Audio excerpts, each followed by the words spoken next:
All right, we should be live. Okay. We should be. Well, you know, YouTube takes a second. We should be, unless the people, you know who I'm talking about, unless the people have got to us. We should be live. Well, yeah, they have. I think my computer's just plugged into the wall, and this isn't going anywhere. Well, yeah, they have shut me down quite a few times. I'll just randomly disconnect from YouTube's server while streaming. You know, I'm sure it's just a coincidence. All right, we're definitely Yes, there. we are live. The chat is here. I don't know if you wanted a link or not, small dude. Oh, yeah. You know what? Do it. Let's do it. Let's go. Let's put the link in. This is live. This is on the seat of our pants, everybody. We're just risking it here. We're just doing it all. Yeah, hold on. Here, Devin, do you want to give him the link? Yeah, I exited out of it because I'm dumb. Here, Right. You know what? If anyone's out there watching this, I don't know if anyone's out there watching this, but if they are, Here you go. type in the small dude, all one word, and there you go. It's quicker than a link if you're a fast typer. If you got a good typing speed. Yeah, All I can give them your link too. Hold on. Here, I can. Can only you pin things? Yeah, probably. Well, I could pin. Actually, no, I can pin your comments as well. Just hold on. All right. Oh, you already did. I already put. Yep, I got it. Ladies and gentlemen, welcome to the Synthetic Man podcast. I'm your guest, the small dude, and with me today is Synthetic Man and his brother, Devin. That's me. Yeah, not too bad. The only thing you forgot is it's the worst podcast on the internet. You got to say that every episode. Oh, it is. I can't say that, man. You've been so nice to invite me here on the worst podcast. I can't say that. Well, you already did. Got it out there in you the go. But I just did. Oh no. Yeah. Okay. Anyway, as we were talking about, before this started, you're saying you're a big fan of saying the N-word. Why would you do that? yeah. It's a phonetically clear word. It just cuts through the air like butter, Like if you want to call someone in a crowd, believe me, it's a much quicker way than saying their name. It's true. You get attention quick. You'll get everyone's too. It makes it Yeah, better. exactly. I was not saying that, people. That was a lie. Yeah, we definitely have to a lie. point that out. /S. I know this is Yeah, a Reddit-centered audience. Yeah, you only slightly like Hitler as well. Only a little bit. I just like his financial plan is all. Yes. I think he looks Actually, neat. I'm not a fan of what he did to those people. If it happened, we don't even know. Is it proof? No, you gave the wrong podcast. Just so people know, Synthetic Man, before this, he said to me, is there anything you don't want to talk about? And I said, we can talk about whatever you want. And this is where it went straight away. So he's true to his word. He's a man of his word. Yes. Yeah, exactly. I mean, that's why I ask, because you have to be ready for any joke. Joke, Yeah. in quotes, of course, Everything I say is a joke. I tolerate every joke except if it's about me, in which case you will be blocked. That's fair, actually. That's good. Fair. I like that. Ban them all. Time them out. Get that ass banned, as they say. Shit, I lost the train of thought completely. Whatever. Okay, so, yeah, we're in Chudcast. You already gave an intro, so who cares? Usually we start with gaming news. There's not a lot of news, so we'll probably not be talking about that too long. Let's see. First news. So Metal Gear Solid Delta came out, and it's another Unreal Engine 5 slop remake. You might know something about slop remakes. You might have done a video about that. Yes, okay, actually, I forgot to say, because not everybody in the world knows who I am, because I have one successful video. I've made a video about Tony Hawk's remastered 3 and 4, and how it's an artistic disaster. And I went into autistic detail. Now, I'm not autistic, I'm normal, but I went into autistic detail about the utter redundancy of it as existing as a product. And Synthetic Man watched it, which I think some of the chat people might know. And so that's my little college degree right there, is learning about terrible remasters. Yeah, so I was actually playing a little bit of it in the background muted, but yes. Yeah, check out this video. It's great, actually. You put 10 times more work into that than I did in any video in my career. So, It's funny that you say that, and then the thing that happens to be on screen is like the laziest part of the entire video. Yeah, hold on. We can skip to... I will say that my selling point is not so much the information, but it's the presentation and the aesthetic style of the way I present it. So that's what I've got. I'm not the most knowledgeable guy on games or anything. Maybe editing videos. Yeah, that definitely seems to be your expertise. No doubt about that. Yeah, since it's the dick sucking part, I'll just say it. It is genuinely baffling to me that video doesn't have 1 million views. I feel like it's insanely high quality for. And my only guess, it doesn't. The reason it doesn't have 1 million is because it's your first exploded video or whatever. I also thought that guy that's you was a famous skateboarder, and I just wasn't getting the joke or whatever.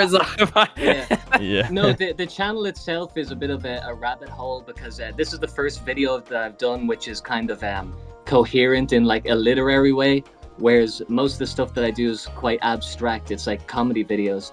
I was just so incensed by this fucking remaster that I was like, I gotta be coherent for a minute. Yeah, I watched a few of your YouTube poops, and even as me and Dem both grew up with YouTube poops, and I'm just like, man, these are fucking far out there. I don't even know whether to laugh half the time. Well, the other thing about that is I actually never watched a YouTube poop. I was just making videos that were like, you know, let's say just mashing up Family Guy, and people were like, this is a YouTube poop, and I was like, how dare you? How dare you say that? And then I looked it up, and I was like, oh, this is already a genre, so then I just kind of tried to be the #1 YouTube pooper. Now I think I'll be the #1 whatever the fuck I am now. Yeah, I mean, it's up to you, obviously, what you want to do, since you're small enough that you could do anything that you want, really. Whereas I am shackled to reviewing terrible video games for the rest of my career. But yeah. I disagree. I think anyone can do whatever they want at any time, but you just have to be willing to completely fail and embarrass yourself and go back to obscurity from whence you came, which I'm perfectly fine with. I'll go back to 0, no problem. I'm closer to 0 than I am 1 million, so that's comfortable for me.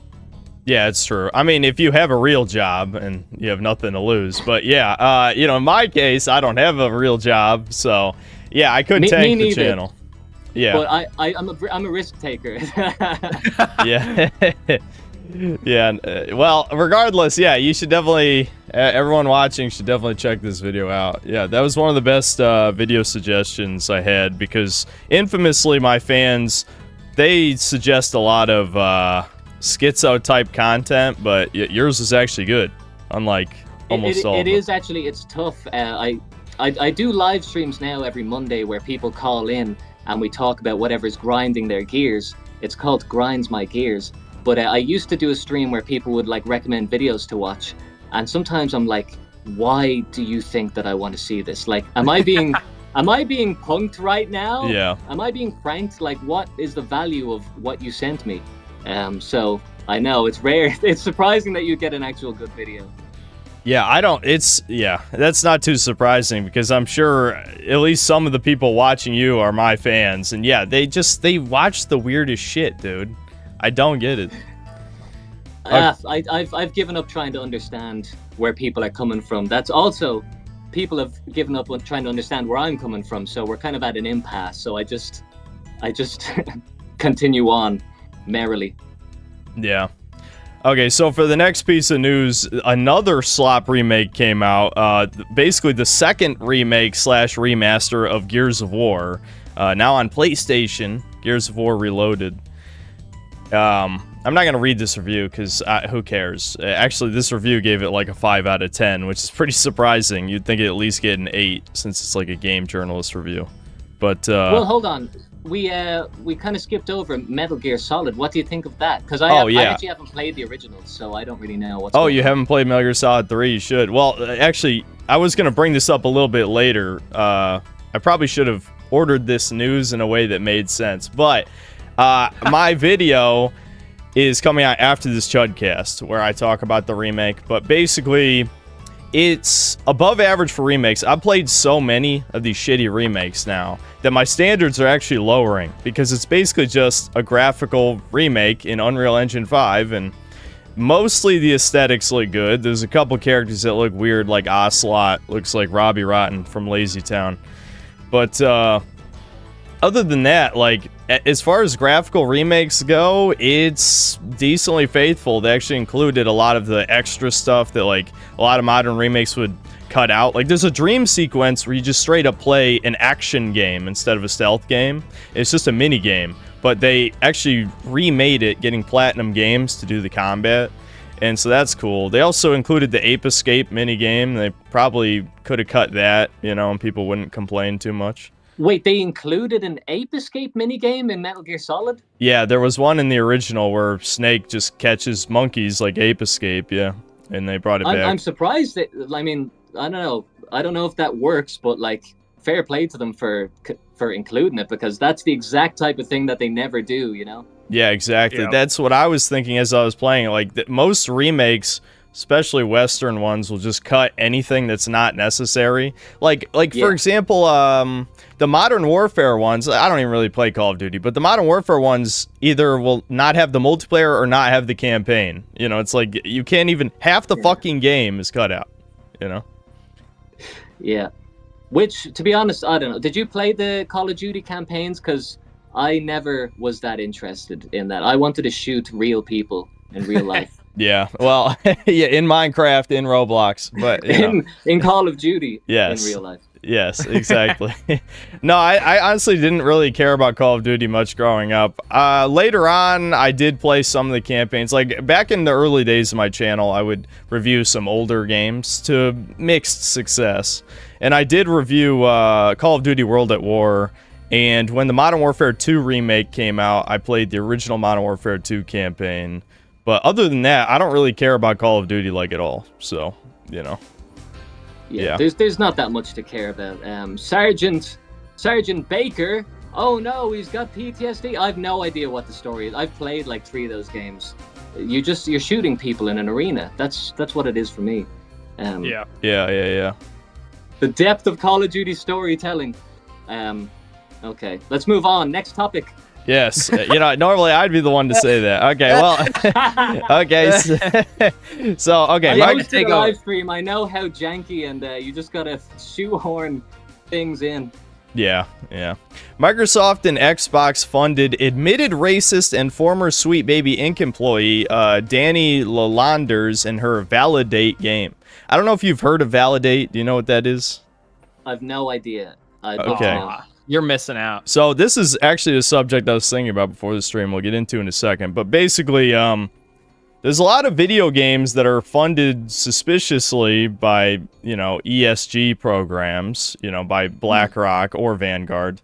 And one of these games that was funded by...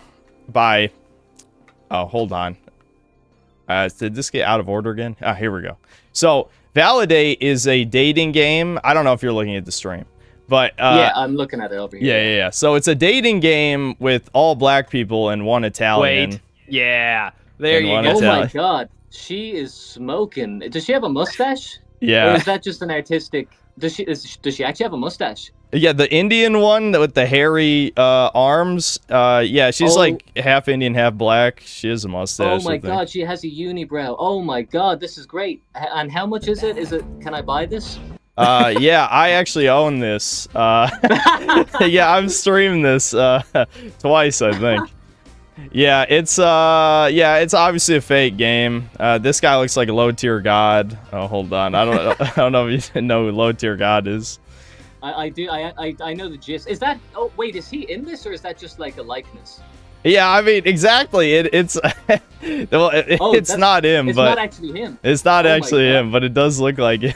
That is hilarious. Yeah. So I don't know. I just thought.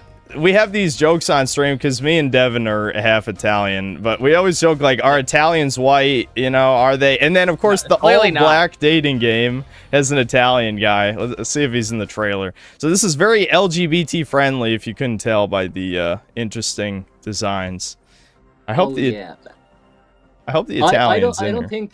oh, yeah, there he is. my opinion on that is I don't think Italians are white. I don't think Irish people are white. Because talking in U.S. terms, when Irish people went over, we were like the low tier slaves. We were like down the bottom until we had charm and wit, and we kind of worked our way up, and eventually JFK became the president. But we still remember. We know how we were treated when we got there. Well, looking at the state of Anglo genetics these days, I'm glad to not be white in that case. That's all I'm going to say. It's not about not being white. It's that Validate confirms that Italians are black. We just are black. Yeah. Where's my N-word pass? I still haven't gotten it. There are no just like Asians in this game or something. No, it's all black people and one Italian. So Italians just are black, which I'm down for. I've been told that before. What is that guy? Oh, is he just gay? Is that the guy on the right is gay? Everyone's gay. Like this whole game, everyone is bisexual as far as I understand. So, but I guess technically the thing on the left is a woman, maybe. I don't know. So maybe he's straight. Right, I think he means. Yeah, the guy on the right, I mean, he just looks, I don't know. Everyone looks zesty as fuck. So I who knows? Everyone's gay. That's all I haven't played this far. I only read the first 2 stories. That's it. And both of them involved one of these obese black women. I forgot which one. Did you ever make it to the part with the Italian? No, dude. Nope. Damn, that's fucked up. Oh, what? See, look, Low Tier God is straight in the first story, and then in this story, he's gay. They're all bisexual. What do you mean? That sounds accurate. Yeah, that's true. if you've listened to his compilations, that's pretty accurate. Well, here I gotta say, I don't really. You might disagree with me on this. I don't really care if people are gay. I don't really care if they make a gay game, but it's absolutely like gaudy. And it's disgusting. Like the art style is that's the thing that always gets me with this stuff, is that like you're allowed to have taste, you're allowed to have like aesthetic style and good gameplay. Be my guest, but I don't get why they have to just turn it into a kind of, I don't even know what you call it. It's like worse than a comic book. It's worse than reading. It's worse than just looking at any photo. It's just tasteless. That's because it's not gay people making a gay game. Like that's what Baldur's Gate 3 is. Yeah, it's just a bunch of gay people making a gay game. This is like, I don't know. It's deliberately made to be disgusting to normal people. Well, yeah. To circle back around to the actual news that started this conversation, Microsoft funded the game. That's the thing. Like it wasn't a bunch of indie devs got together and made their vision for whatever game they wanted. It was the same with Dustborn. I don't know if you know. Do you know Dustborn, small dude? I know the gist. Like the very surface level kind of government funded gay game. Yep. Bad. I don't know. That's it. Yeah, I mean, I just find it. What's always funny, why I always bring it up, other than it being so over the top, is that it was a Norwegian game about United States politics that was not just funded by Norway, but also by the U.S. government. So, yeah, the U.S. government also contributed to that game's funding to try and brainwash people. Aren't the U.S. and Norway always collaborating on games? This ain't nothing new. That they love collaborating. Yeah. Name 3 U.S. Norwegian games. Yeah. I don't think I can name 3 Norwegian games, unfortunately. Yeah, name 3 Norwegians. Yeah. Definitely couldn't do that one. Yeah. Okay, let's see. There wasn't that much news. Oh, yeah. So this is, again, I ordered this in a very stupid way, but there's a channel called Nick Tech that just, like, shows, like, how games have basically devolved over time. Like, graphics have gotten worse, they're unoptimized, things like that. And so he did a short video on Metal Gear Solid Delta, just, like, how...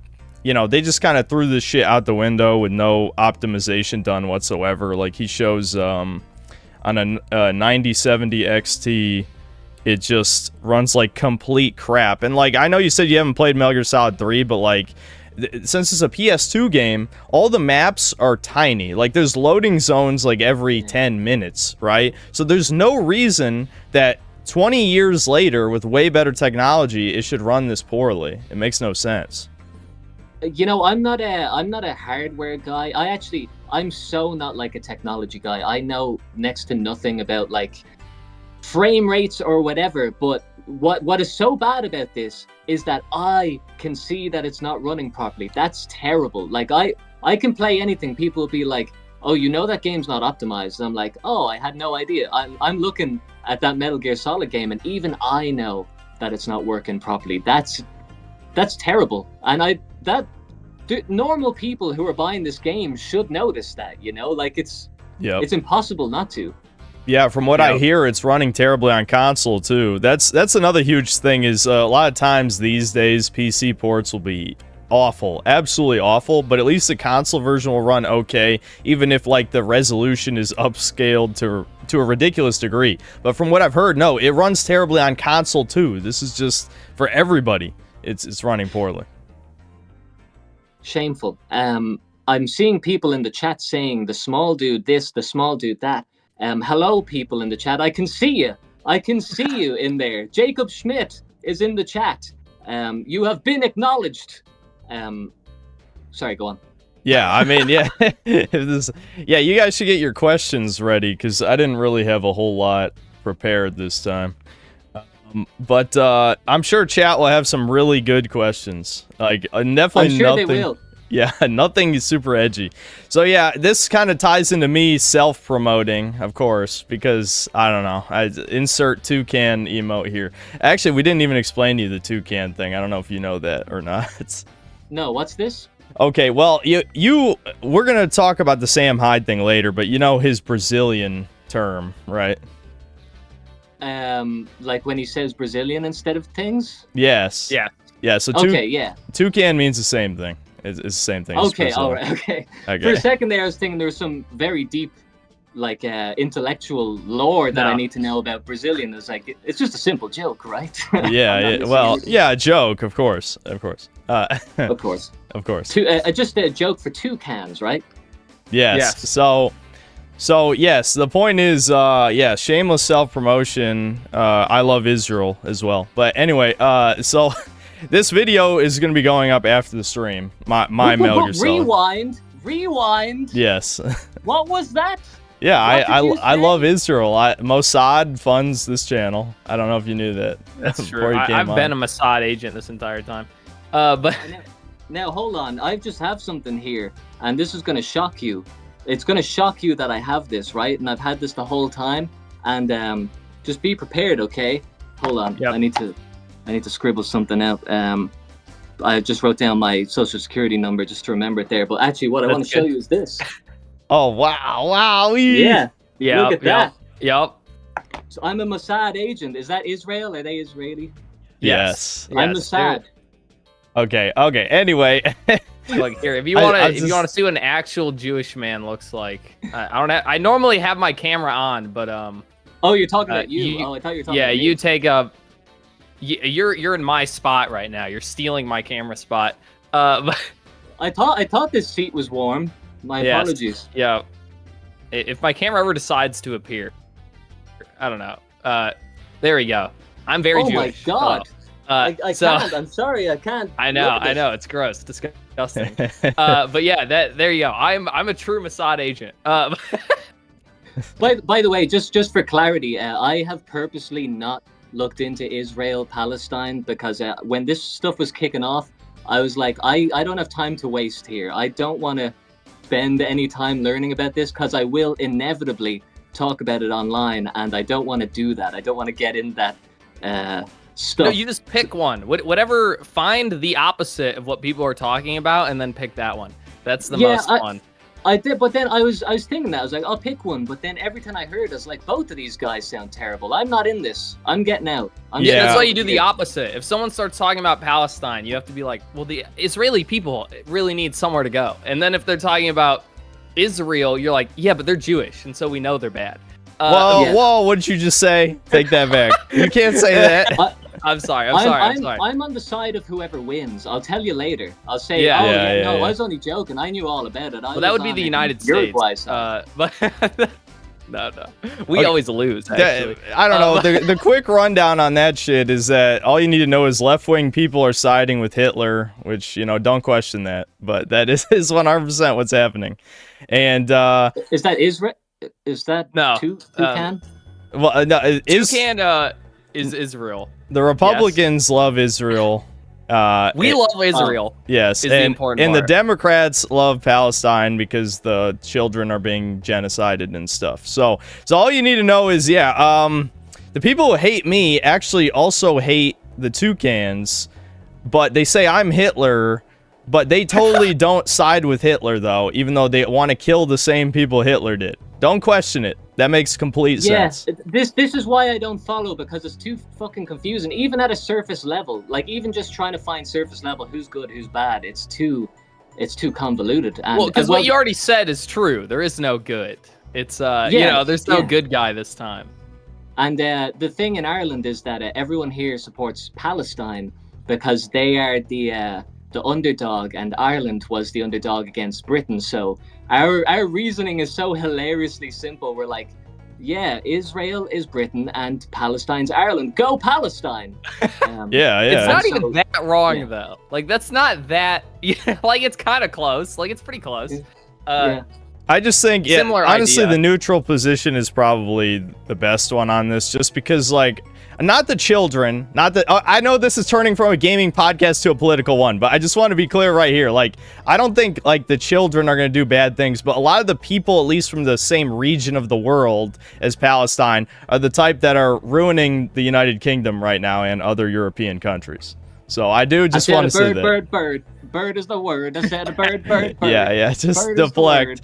Let's not worry about that.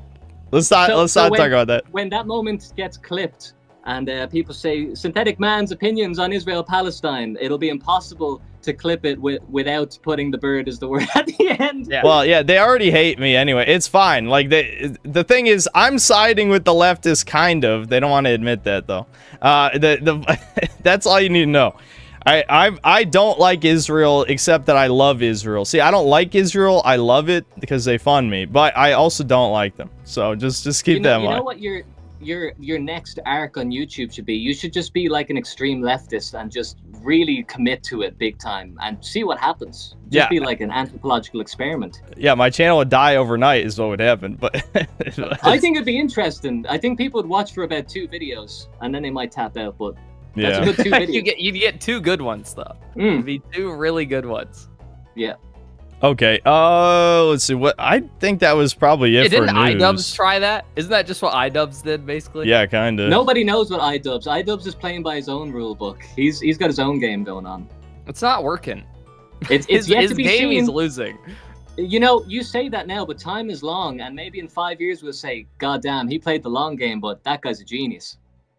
Isn't that what's going to happen? I'll believe that if, assuming he lives. And he murders Anissa in Minecraft, of course. But if he murders her... Anissa murders him in Minecraft. he will be suspect 0. They'll be like, there's no way he did it. And then he'll do a little wink to the camera, you know? He'll leave the interrogation room, give a little wink, fade to black, and we'll say, oh my god, he was the good guy. Well, the question is, how far does he have to fall before he gets his heel turn? Hey, listen, he's the genius. It's up to him. We don't question the genius at work. We just let him cook, you know? Right. I just it's a bit funny that my live streams do better than his, and he has like 2 million subs or whatever. Yeah. I was joking there, by the way. He's going to die in a bathtub with a box of pills. Probably. Yeah. I'd believe it. And probably with the strap on his ass too. Anissa's strap on. Yeah, that too. I honestly haven't followed it that closely, but I just you only need to get a surface level grasp of most things on the internet, and you're usually as informed as like the guy who knows everything. You can watch like one video for like the first 3 minutes, and you're like, okay, got it. Yeah, I know his life now. Yeah, it's not a complex situation. It's pretty simple actually. Yeah. You actually don't even need to watch a video. You can just look up Idubbbz on Google Images. And you actually understand everything. You just see a picture, and he looks so sad. Yeah. And then I don't know. You definitely haven't seen it, but Anissa posted. I showed Kobe. Anissa, his wife, posts a picture of her laying in bed, and you can just see just a glimpse, just the tiniest glimpse of a black guy's leg. And Yeah. Oh man, I actually, you know what? End this conversation immediately. I wish I never knew that. Yeah. So things are going real good for him. Is all I'm saying. Like things are going. Sounds good. I'm jealous. Yeah. Me too. No black guy's leg in my fucking room. Like, yeah, exactly. Look, you don't have a wife. He's married. That means he's better than you. That's how that works. Yeah. How do you know I don't have a wife? How dare you? I just have a feeling. I have the strangest feeling. I could have a wife. I could have two. I could have three. Yeah, wait. You brought up the whole grandma's house thing. Is that real or a joke? You know what? That's kind of funny. Because like a lot of what I say in that video is like, it's kind of like a generalization of truth. It's like I think sometimes like condensing or distilling a truth down to like one sentence is a lot easier than telling the actual truth, which is like 3 sentences. And the truth is that my granddad's cousin is like 94 and she's been in a nursing home for like 3 years. So I've never met her and I don't know her, and I live in her house. So it's funny that and like she doesn't live here. She's this is my house. But it's funny because people in the comments were like, he says he's 28 and he lives in his grandmother's house. Tells you all you need to know. I'm like, what, do you have a house? Are you a creative? Are you like a comedian and an artist who can afford a house? Oh, I'm so sorry that I'm a failure because I didn't buy my own house at 28. Yeah, no, they're living paycheck to paycheck in a shitbox apartment. I mean, they can't claim they're superior to anybody. They're fucking broke. And on top of that, the fact that it's not even my grandmother's house, it's basically a free house that I got from a stranger, which is the greatest thing that can happen to a person. Yeah. I just think it's funny that they're like, I got you. I'm like, okay, thanks for writing 3 paragraphs on a video you supposedly didn't watch just to comment on something that happens an hour in. Yeah, it's probably just a teenage boy or something. Don't worry about it. No, dude, that's the funniest shit ever. I had to show Kobe. I had a comment on one of my videos where it was a comment like that, a shitter thing. But he said, he's like, calm down a little, bro. And then his profile picture was like an 8-year-old obese boy. Or maybe older than that, maybe like 11. So it's like, that's who's saying these things. Yeah, I sound like I'm complaining about like mean comments. They are the greatest thing. It's the only thing that like I wake up in the morning and I see mean comments and I'm so afraid that they'll go away, that like the next video I'll make will please everyone, and I'm like, damn, there's nothing I'd hate more than to read just like, small dude, you rock, every day like 1,000 times. It'd be like, I need there to be a fucking insane person in here quick. Well, they'll always be there. Yeah, don't worry. I'm an expert at pissing people off online, so if you ever need more haters, I can give you some advice. Don't worry. I've probably built up like a couple years worth now by being on this podcast, so I've got my fill. Yeah, that's good. Okay. Hold on. Was there anything else? Oh, yeah. I guess this is more shilling. I don't know if you saw this, but YouTube has added a hype feature now. I know. Yeah, I literally just saw that it exists. I don't know anything about it. Basically, the 2 things you need to know. One, this is only for channels under 500,000 subscribers, so obviously that applies to both of us. And, or all 3 of us. I guess Devin has the channel too. I love it. I don't get included. Fuck you. I'm the second biggest one here. That you leached all those fans off of me and generic drama.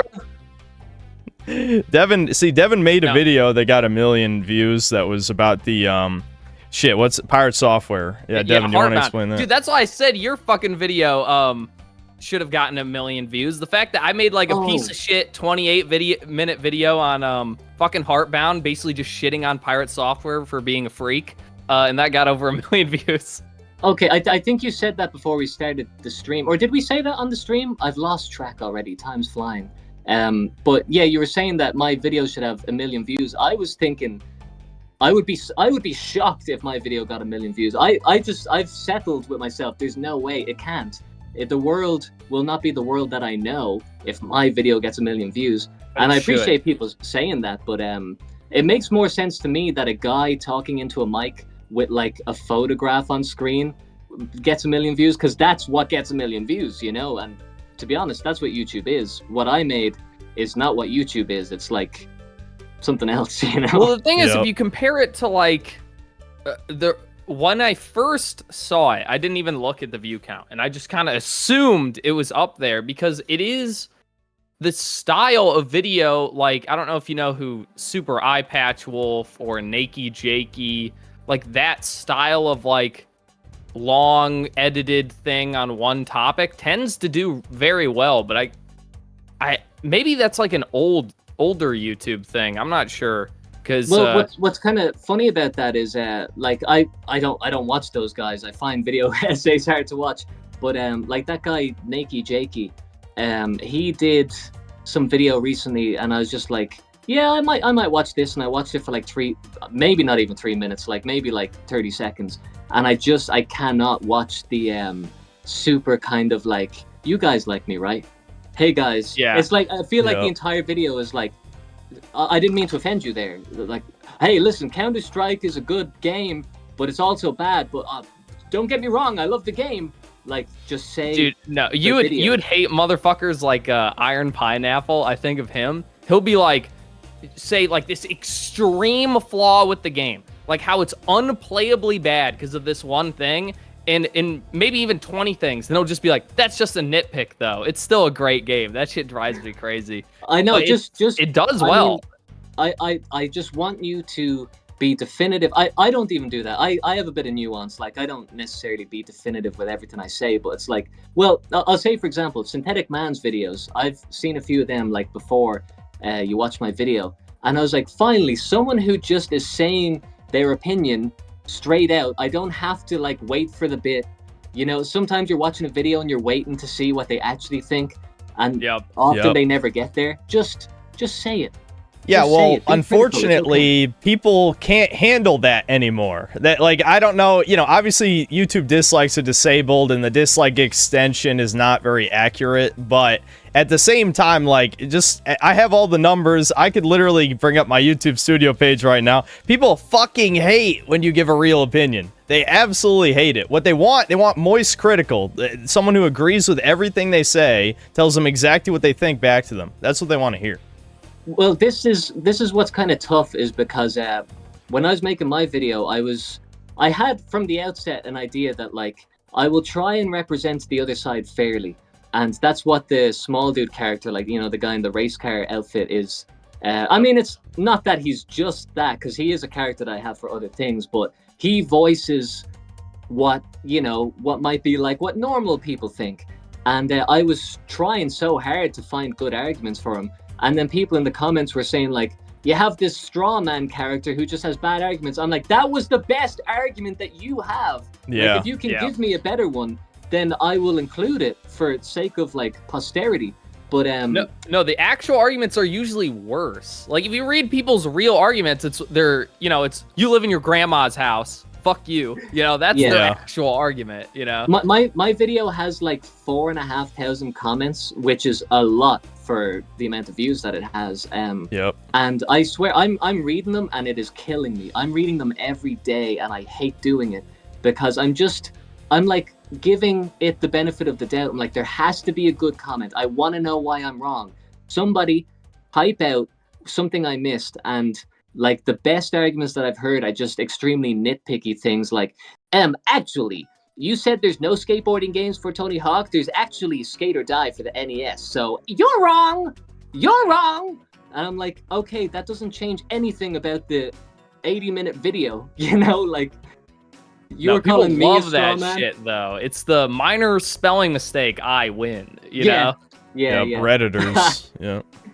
Anyway, I do want to clarify that I'm not a very like angry guy. I have to kind of force myself to like muster up the passion for things. I get a real kick out of the absolute absurdity of like other people's like opinions on the internet. It's totally, I get a good laugh out of it. I'm not upset. Yeah, I mean, I'm one of those people who I got the whole reading comments thing out of me early on, just because, like, there's just so much negativity, you know, any time that you give an even slightly controversial opinion. So, like, for years now, I just only read, like, the top 100 or something. I don't read any new comments. Well, to be honest, for me, it's new. So I'm embracing the novelty of having new comments every day, especially like different, like differing opinions. But I think after this, I'm never gonna read a comment again. The mind isn't prepared for that many words. Yep.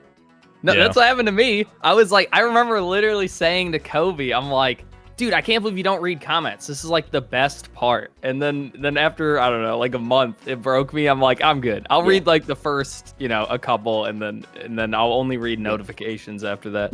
You just see the same comment over and over. Like it's unfortunate because some people have a good point, but then you read the same thing 50 times and it just nullifies everything. And maybe I should just put a filter and say that the only comment that can be made is "small dude, you rock." I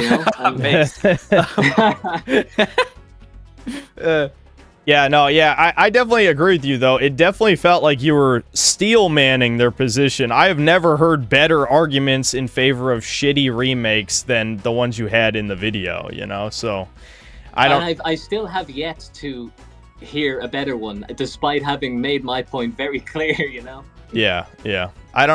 People, the problem is, like, I'm the type of guy who's extremely cynical about the normies in general. So usually the way I view it is you can just break it down as people want to mindlessly consume and not be judged. That's it, So I also want to say that I think you're like, as you said, you're like critical of the normies.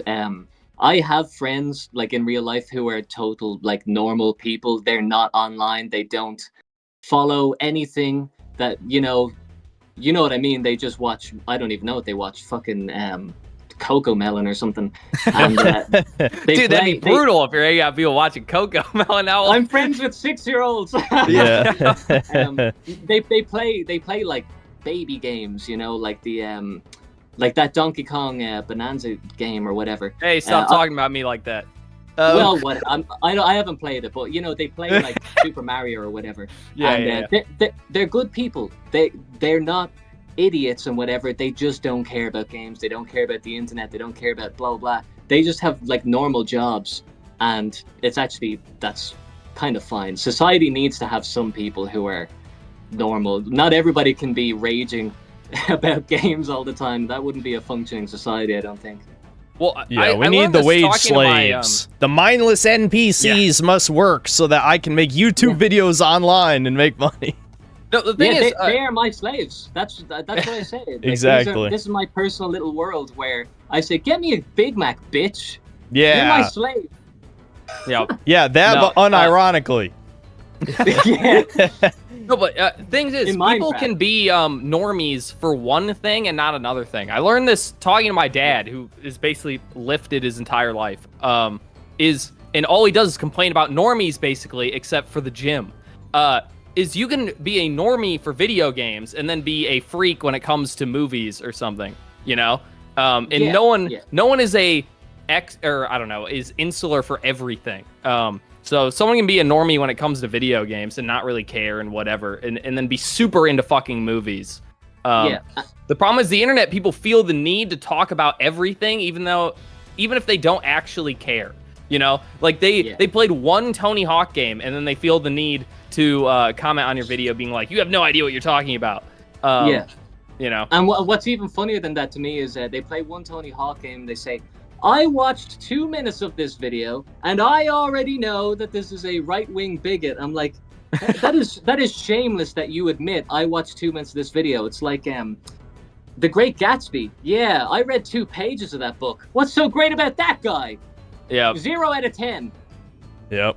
Yeah. No, dude, commenters...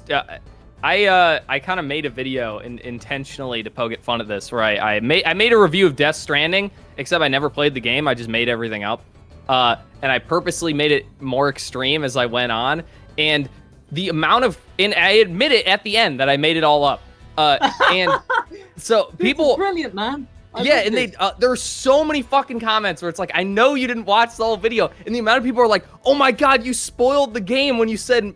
Snake dies in the gay cuck scene, and it's like, are you guys actually fucking stupid? That is brilliant, man. What's the name of that video?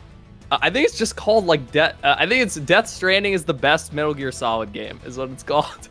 Okay, I'm just writing that down for myself. I wanted to do a video like that, but I did this video about Jack Black, and it's called Jack Black's Completely Unhinged Twitter Reactions, and it's like a completely made up like drama video, but it's like intensely dramatic to the point of absurdity.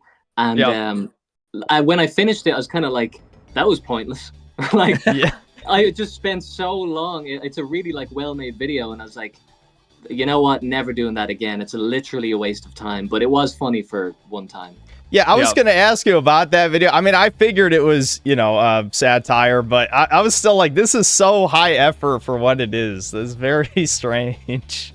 Well, my whole thing is that I just, like, I love editing. I love, like, putting music together and sound design. And I have to force myself to come up with things to make videos about it. That's the hardest part for me. So, I don't know about like obscure knowledge. I don't know more about anything than like any other YouTuber. So I was like, well, here's something I know about, a story I made up. I know more about this than anybody. And then I just get to use my like editing chops to do that. But it is nonsense. So that's bad. Yeah. Well, it was entertaining. That's something I can say, even if it's a vague compliment, is your videos are always entertaining, even if I don't necessarily laugh or whatever, it holds my attention the whole time, That's what I'm going for. I mean, to be honest, I prefer if people laugh, but I actually don't care as long as you're enjoying the pretty colors on screen. And I'm not saying that facetiously. Like, it is, if I could do geometric shapes as a video, just colors and shapes, I would, but that's not what people watch, so it's got to be about Tony Hawk. Yeah. And you could always try. Have you made a video about colors and shapes yet? It sounds interesting, you just saying that. You know what? Now that you say that, maybe the gears are turning. Maybe, you know what I like the idea of is coming up with a subject that's like, I don't know, drama video, whatever, whatever the popular thing is. And then in the first 2 minutes, completely derailing it and making it about whatever I want to talk about. And it's like, now that you're here, I will just use editing to keep you here.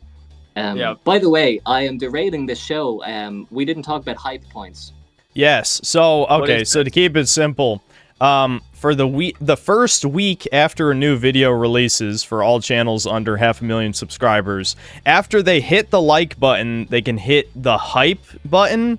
And if enough people hype your video, it like boosts it in the algorithm, and they're adding like a new tab that's like the trending tab for hype. And this exists to make small channels get bigger. So I thought it would be worth bringing up, so whenever you release your hype something. Is it like likes? Yeah, you after you hit the like button, you can hit the hype button. They show it on screen here. Oh. Yeah. So this is I mean, like back in the day before YouTube, there was a thing called hype where people would hype stuff up, and the whole thing was like, don't believe the hype, because like bad things get hyped up and the real stuff gets lost in the noise. But I guess we're just going back to hype again. Like, hey, that was good, wasn't it? Everyone enjoys hype, right? This is weird, because it's like you double like something? I don't know. Yeah, shouldn't liking just already do what this does? Yeah, instead Wait of for super hype. Yeah, exactly. Yeah, exactly. You pay money to like ultra like something, and then I don't know. This is you have to pay money. Like you can like it for free, then you hype it, then you have to pay money to super hype the video. Yes. Yeah. And it doesn't even go to the creator. It goes to YouTube to promote the video. It like 100% goes to YouTube. Yeah, so they get nothing. Also, if I recall correctly, you can only hype 3 videos a week or something. So this is also meant to trim the fat from like channels that do daily content. So yeah, so they might be trying to kill like news channels a little bit, like up and coming shitty news channels. That's my theory. I don't know.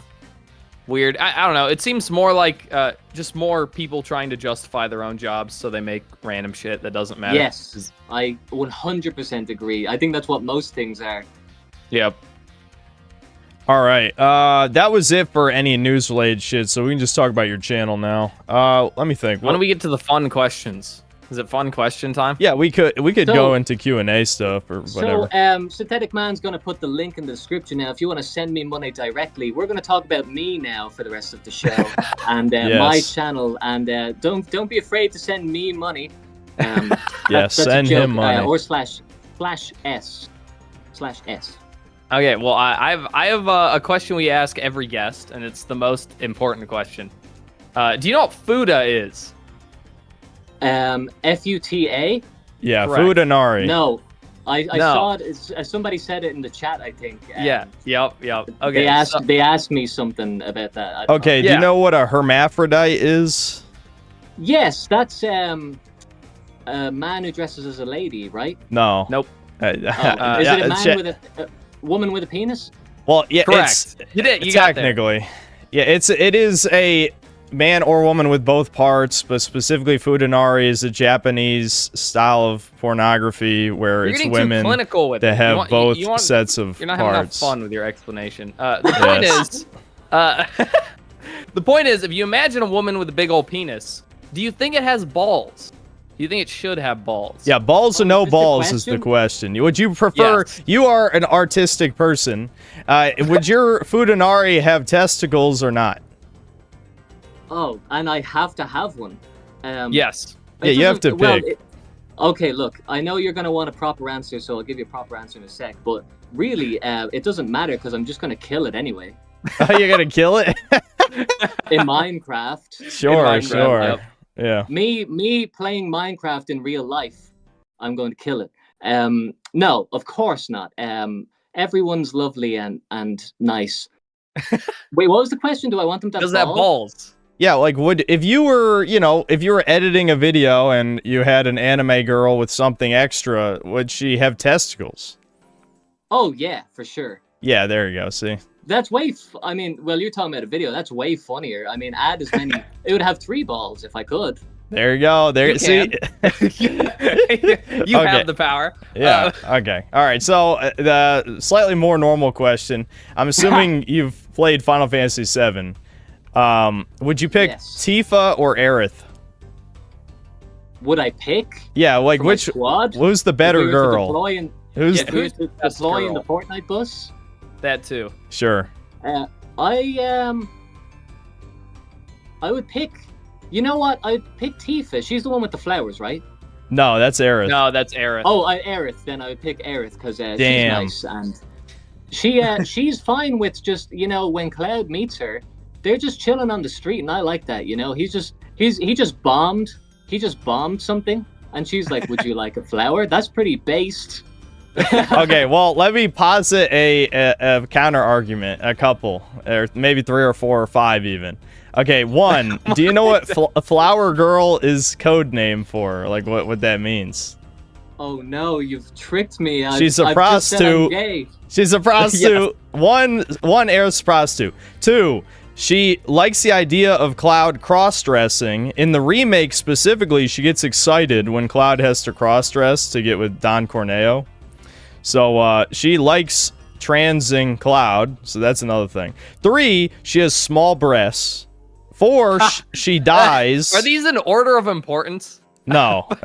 No? Okay. No. Small breasts is top of the list. Yeah, those other ones don't that one's there. Anyway, 4, she fucking dies like a bitch. Anyway. No, you have to say it right. She got penetrated by another man. I haven't got to the end yet. Yeah, sorry. Spoilers for over 20-year-old game. Hey, there's 3 damn discs in that game. I'm still on disc 2. Yeah. Which one does she die in? The end of disc 1, I think, isn't it? All right. It's been so long. Anyway, yeah, it's the end of disc 1, I'm pretty sure. But anyway, so 5th argument, Tifa's a childhood friend, which is a great archetype for any best girl in an anime or any other story. 6, Tifa has giant titties, much better than small titties. Doesn't that count as the same argument? No. That's good. No overlap. No overlap. Anyway, no, you can pick whatever favorite you want. Just know Griffin Gaming got very excited. You probably don't know what that is, but it's. I thought you were calling me Griffin Gaming. I'm like, that's a pretty cool nickname. I might try that for my second channel. Yeah. Well, it's already taken, but he's a frequent viewer of the channel who will probably. I'll buy him out. Yeah. But okay, so we got our first Aerith. I think every other guest has picked Tifa so far. Actually, you know what? I started playing that game again, the PS1 version, like a couple weeks ago. I don't really play that much games anymore because I'm just like working all the time.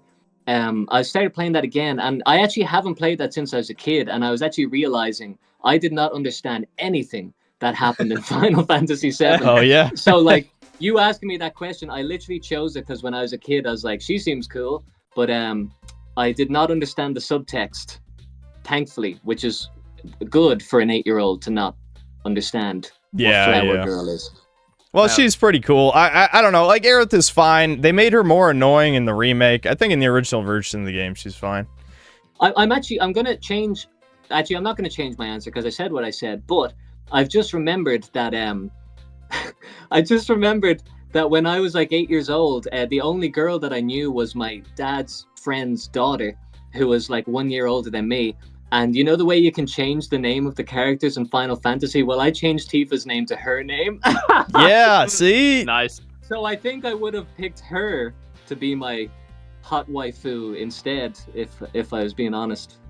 Yeah, so listen, they all come around to Tifa eventually. They realize. This is such a good part of the video, by the way. I am behind, but it's where you're doing the folders. It's a great explanation of the fucked UI and how. Yeah, that was definitely a good part. I don't know where I of was the going. video, I was just getting distracted. My bad. Yeah, Devin's watching the stream, I guess, because. But yeah, I've just been playing your Tony Hawk video in the background, and yeah, that was a good part.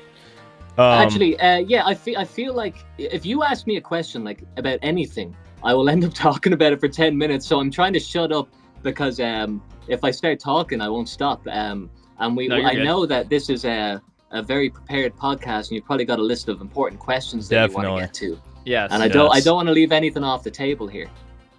I have another good one if you want it. Are you black? Another good one. Hey, you know you like my question so good. Here's another one. Are you black? How do you feel about black people? That's a better question. How do you feel about being black now that you said you're black? Well, if you look at my Instagram, I'm not saying bring it up now, but if you look at my Instagram, you will see that I am black, and I'm using a white face filter. And we use a green screen. We paint ourselves green. Yeah, and I'm extremely Jewish. Screen, turn myself black. I think I'm gonna stop posting to Instagram because I kind of just perfected the Instagram post with my turning myself black, and I was like, that's it, done. Instagram 100%ed. Yeah. Nice. Okay, so one thing, see, I should have done research, but I don't know. I was staying up editing the video. So you got an editing gig with Sam Hyde, right? Yes. Yes, talk about that. But I'm just curious, how do you know? How do I know about that? Post. Yeah, you made a community post about it, right? All right, I'm just wondering if those posts actually go out to anyone, because I was just noted. This is from my marketing manager. He wanted to know that. So yeah, I made this Tony Hawk's video, but I think I can't actually remember the timeline, but I think it was around the same time I released the video. There was this guy, and I don't know his name. His name's M. I think he works on that show Fish Tank, if you're familiar with that. Yep. And he sent me a message. I didn't actually know who he was. He sent me a message saying, hey, some guys I work with are looking for a collaboration. Do you want to do that? And like, I get a lot of messages from people who ask me to like do work, but they never follow through with it. They're like, I have an idea for a video game. Would you like help me make it? And I'm like, why don't you do the first thing first? Yeah, hold on. I hate to interrupt your story, but I have an anecdote about that exact thing I want to share with you. I got approached by a softcore porn studio about possibly making a game with them, and I'm like, what the fuck? Why are you asking me this shit? But I just want to tell you that they're called Lust Guard if you wanted to know the name. But go ahead with your story. I will spare my computer from those that being typed in. That's fascinating though. I mean, when I get these messages, I just kind of assume that they saw me and they're like, hey, I can message him, it's free. Now that being said, some people do message me and we do work together, but this guy was like, I have work connections, they want to make a video. And I'm like, what's the video? Thinking it's just going to be like someone's wedding or something. And he was like, someone's going to send you an email. And I forgot about it. And then, long story short, got in contact with the MDE guys. And I was like, oh, that thing was real. Like, thank God I responded to that vague message. And then I found out more about the guy. And I'm like, oh, he works on Fish Tank. And he made this game called Fish Tank Simulator, which, I don't know, you might be interested in. Shout out to M and Fish Tank Simulator game. So what happened next? I pretty much just got an email and it was like, can you edit this? And I was like, yes. And then I just edited it, which is great of them to just give me like total creative control. And to be honest, I don't know what they could have said like as a pointer, you know. As I think the best thing was that they just let me do whatever I wanted to do, and then they can say if they like it or not. So that's about the gist. That's what I can talk about for now.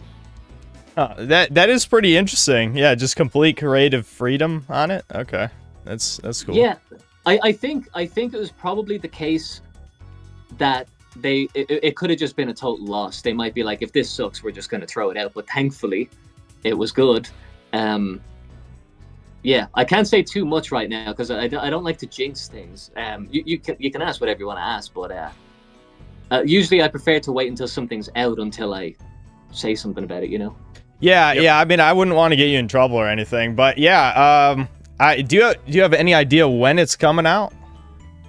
Oh no, so that video's out now. Oh, okay, it is out. But just because people are like, are you going to do more stuff? And my answer is, I don't know. Okay. You know what I mean? Yeah. Fair enough. It's so cool. It's funny because like I do everything myself. Oh, and by the way, someone's like asking in the chat, what's the video? It's called the Brain Rot Gauntlet. But it's funny because I'm so used to doing everything myself for videos that now I have to kind of like focus and make sure, because like, you know, even with doing this podcast or whatever, it's like this is someone else's thing, so I have to kind of like make sure that I'm not saying the wrong thing or you can say whatever you want on here. I'm serious. Anything. Literally anything you want. Are you ready? Are you sure you want to give me that talent? I am sure. Trust me. Is this the video you're talking about? This one? Does that seem right? In the Discord I just posted. Oh, the Brain Rot Gauntlet. I just posted in Discord. Oh, okay. Yeah, I'll have to watch that after this. Hold on. You can't see it. Look at the Discord. I'm doing a gag. Oh, hold on. I brought it up. At least one of you. Here. You both don't have to do it. Oh, okay. Okay. He's doing a little joke, everybody. There's a little private joke. This is just what happens if you search it up. So. Oh my god. Okay, no. That is not the video. That is not the video. Okay. It looks People are saying fun. It's a Labubu video. Is that what it is? Yeah. Okay. Sam Hyde's private Labubu collection, the Brain Rot Gauntlet. That's I see. All right, can you link that instead of a parody video? Yes. Or whatever. My gag is done. Thank you for the appreciation. Yeah, Devin was very funny in what he just did. I laughed. Yes, thank you. What's funny about that video that I did for them was I was very unsure about how me I should be, because it's like they obviously wanted me to do it because of, you know, the things that I've posted and whatever. They saw my style and were like, okay, we want that guy to do that style. But there was certain things where I was like, I don't know if they'll be happy if I do this, because there is something about editing which, you know, like inherently makes people look silly, which is funny. But, you know, if someone's paying you to do the thing, how silly do you make the person look? So I just wanted to make sure I did a good job. I'd say skip about 30 seconds more, and you'll see what is probably There you go there. Yeah. Well, yeah, we got Peter. This is a good moment. Okay, yeah, that's interesting. This is what I was thinking, where I was like, I think this is funny. I wouldn't blame them if they're like, we're not going to use that. And they did, so fair play to them. Yeah. Yep. I'm wondering, did you have more fun editing for someone else rather than yourself? Oh, a million times. I was doing that and I was like, this is it. Because the thing that I don't like doing for myself is, like, I have to edit me. And that means that when you're recording it, you have to be serious, you have to be like sincere. But then when you're editing it, you're kind of like making it funny. So my thought is like, when I'm making the video, I want to be funny, but you have to kind of hold back because you're gonna like fuck with it later. So this was just perfect because it's already done and they're like, make this funny, and I'm like, that's what I do. I will do that. Cool. Yeah, I mean, you definitely have a talent for the editing, no doubt about that. Well, it's also funny that the way that I edit is so not commercial. And I used to do, I mean, I wasn't very good at this, but I used to do like commercial stuff. Like I did an ad for air filters, and oh my god, it was terrible because like my style does not suit a company or someone trying to sell like a standard product. So I really need to go somewhere very specific to be able to edit properly, Yeah.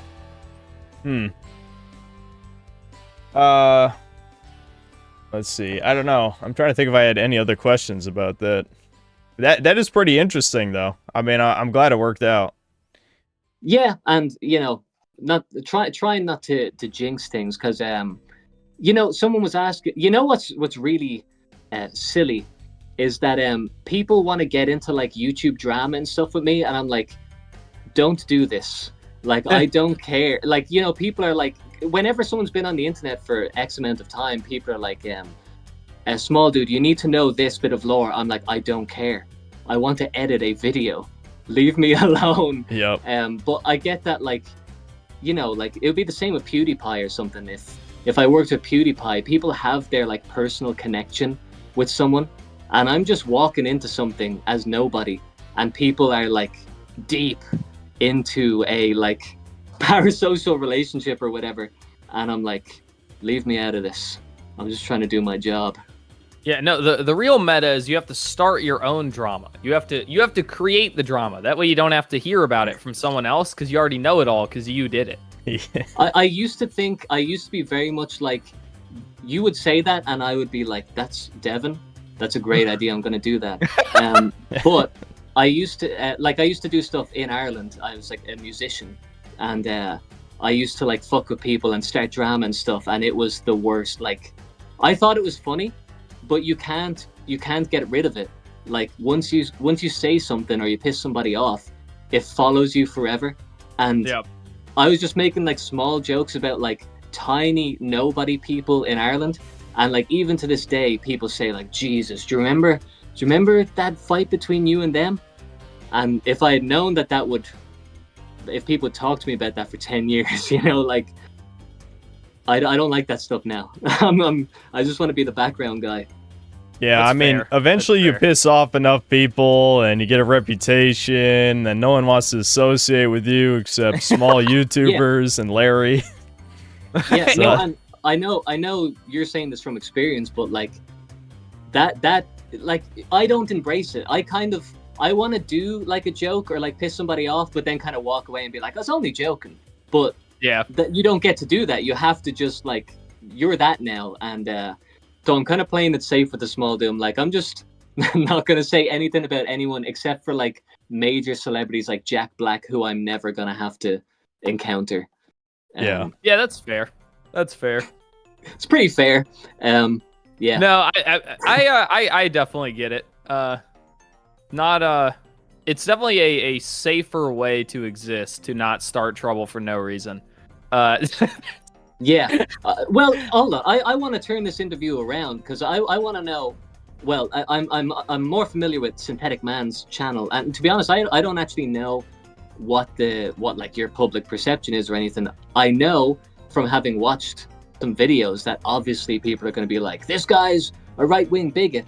But how do you feel about like having static with people, because like that bothers me, that there's people out there who like just fucking hate my guts, you know. I don't mind if it's a stranger, but like other people who are on YouTube and stuff like that, you know, I don't like that feeling.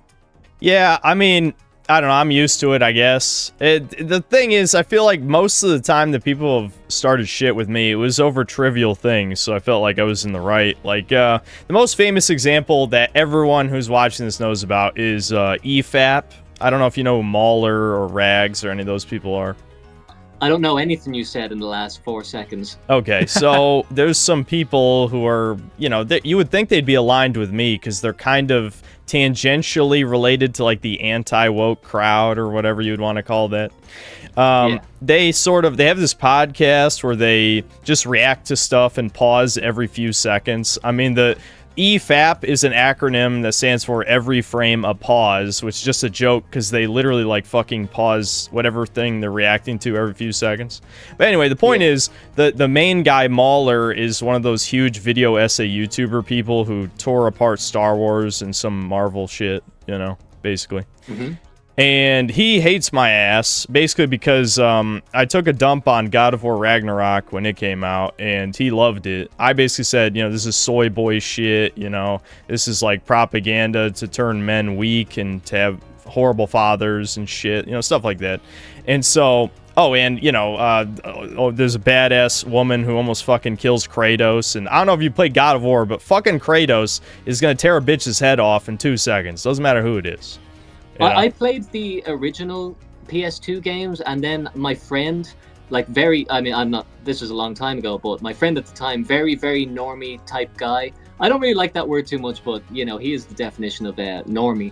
And he was playing that God of War remake, or the reboot, the first one. And look, if people like that game, whatever, but he was just watching a movie, and that drives me insane.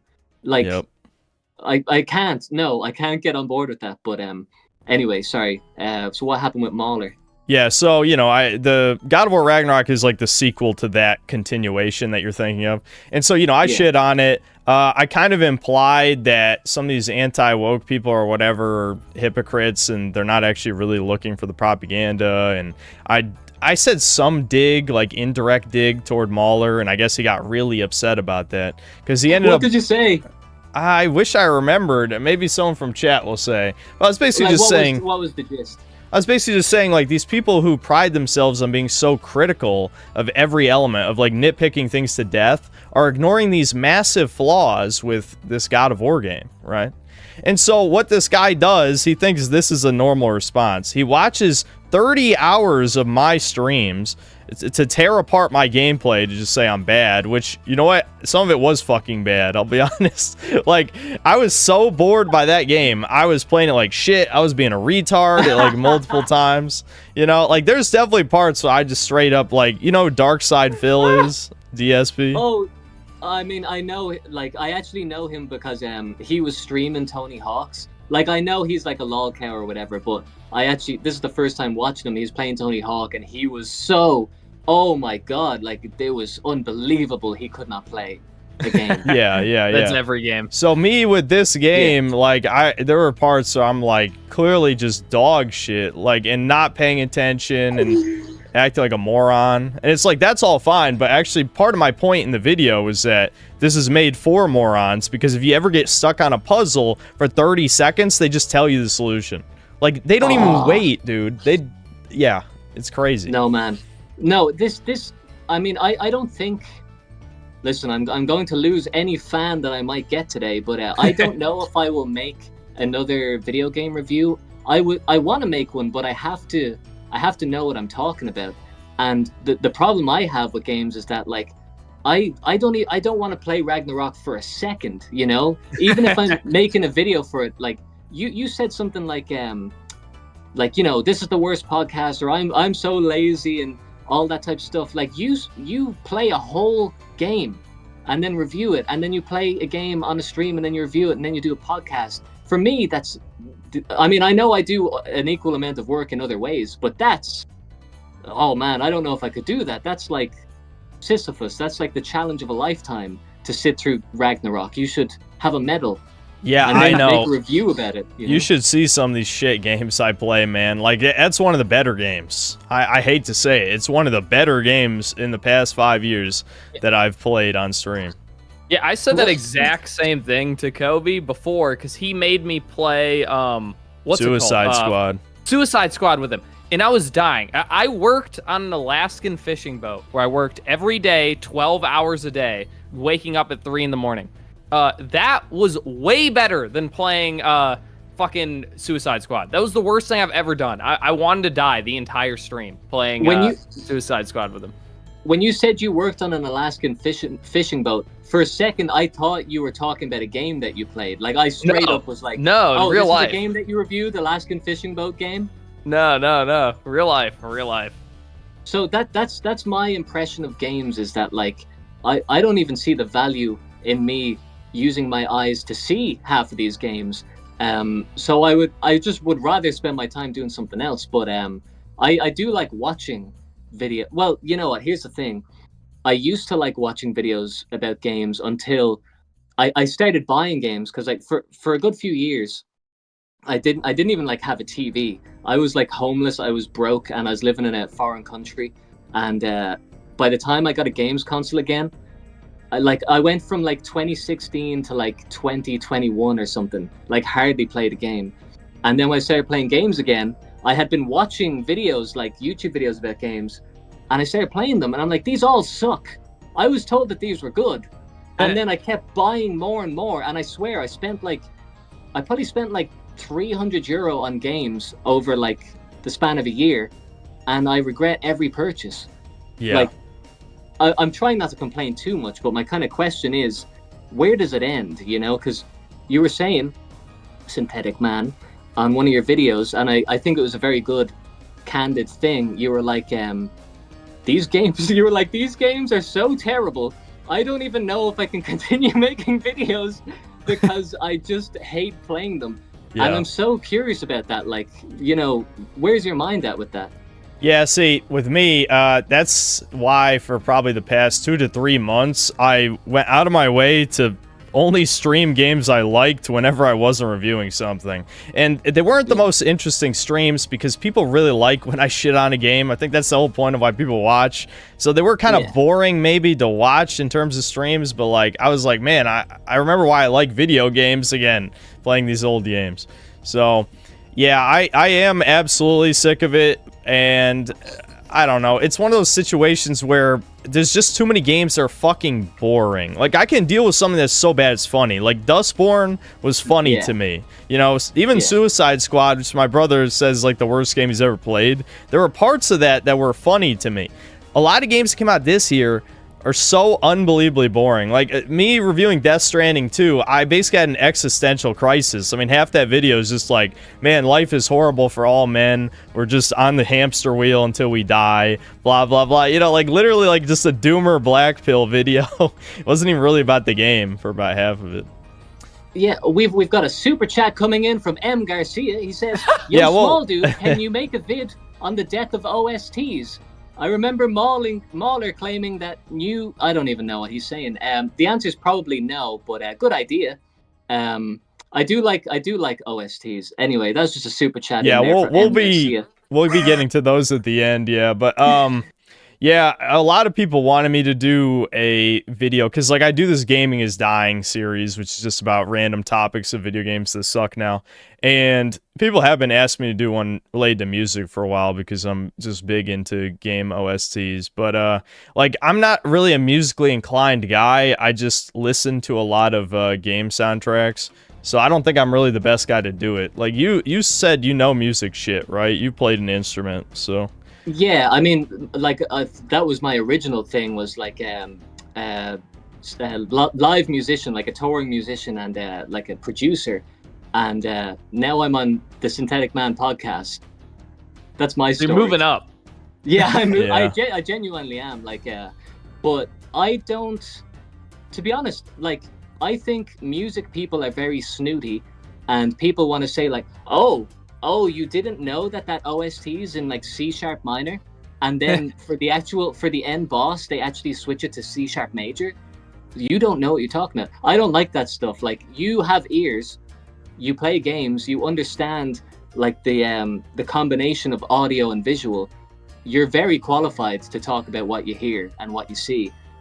But you will get 1,000 comments from nerds. So yeah, I mean, it's true. I think in my mind I have a concept for a video where I try to sort of make it more normie appealing. The problem is, like, my channel is so been anti-normal for so long at this point that it almost feels like a waste of time. I mean, I probably could pull it out because, like, it's always relevant. Modern game soundtracks is just like generic, like, cinema stuff. Like, they want to ape movies so bad in every aspect, and one of those is the soundtrack. So you just play like any game soundtrack from like 1985 to like 2013, and you're probably going to get something that at least tried to evoke like a unique feeling from people. Like, they still understood it was a game you're playing, not like an interactive movie. But now, you know, people don't care anymore.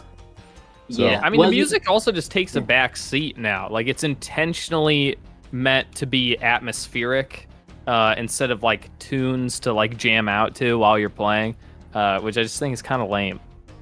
Well, the thing for me that I really like about games is I don't so much like to play games. I would much rather watch someone else play. I mean, you know, this is tough because YouTube is full of people playing games, but like, I want to watch someone I know in real life like sit beside me and play the game, and I just want to like enjoy the kind of atmosphere that's created. Like, how does the music create atmosphere with what we're seeing? And that, like, and I can do that with older games. But yeah, that joy has been taken away from me because there's like a tiny orchestral soundtrack. It's always this like string soundtrack, and like they all sound the same, and the volume is so low. And listen, yeah, I'm just complaining now, but I think you're saying like oh, I don't know if I could make this video or whatever. The appeal of your channel is that like it's just you talking about stuff, and if nobody cares if you're like the knower of like all knowledge. It's just I want to hear that guy tell me stuff because he's going to tell me what he actually thinks, and that is so rare, you know. Like you're actually sitting on a gold mine, and like you can talk about anything game related. Really, people will tune in, I think.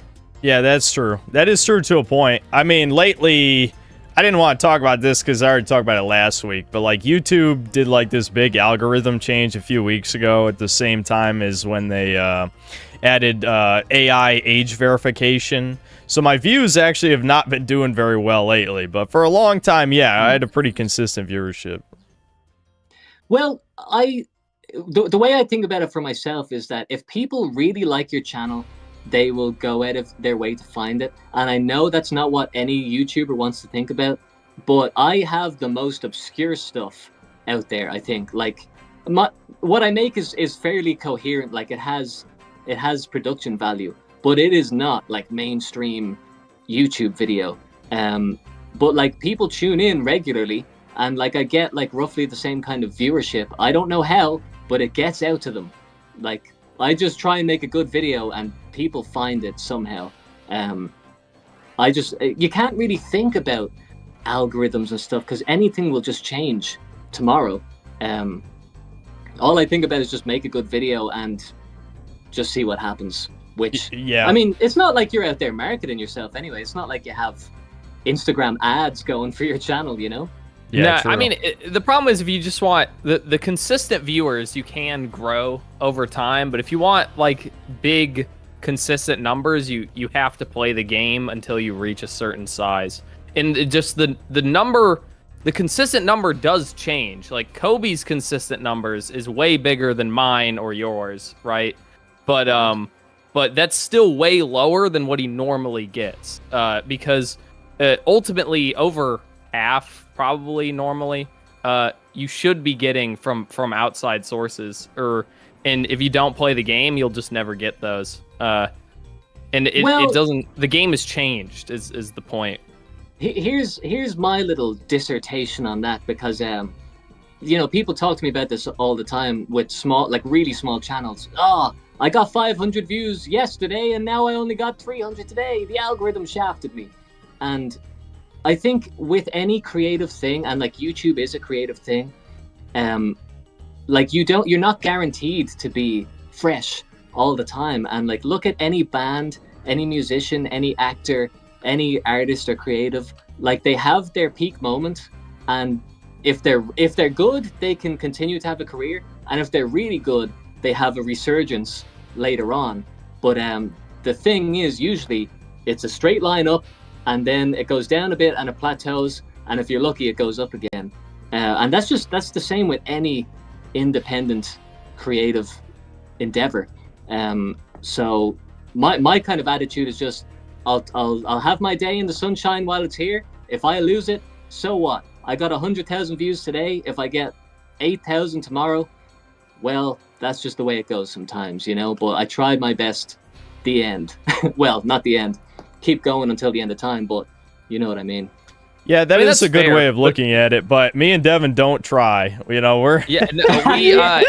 we intentionally try to play the game. And it's worked up until this point, and it will work again as soon as we figure out what the game is. Yeah, I mean, I'm sure. I'm not giving up by any stretch, but yeah, well, exactly what Devin's saying. Once the new meta is figured out, you know, we'll just shift to whatever that is. I mean, this new video, I basically don't swear like at all, just as an experiment, see if that affects the views.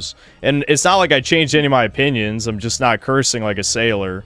So, it might or may not work, but well, that's interesting. I'm just so my from the outset, my whole thing. I'm waiting to get banned any day, and like I do. I mean, I'm not expecting it to happen, but I'll be prepared if it does. But like for all the videos I make, I actually do. I make sure that like there's minimal like curse words. That if I'm talking about something that's like possibly demonetizable, I can say it in a different way. So like I guess I play the game, but ultimately we're kind of building castles in sand. Like this is YouTube. You can get nuked tomorrow for no reason. So I guess that's why I put in the effort, because people will be like, man, his videos were just, there's no one else makes videos like that. I gotta find them. And that's how I get people over to my far extremist right-wing website called whitenationalistvideos.com. There you go. There you go.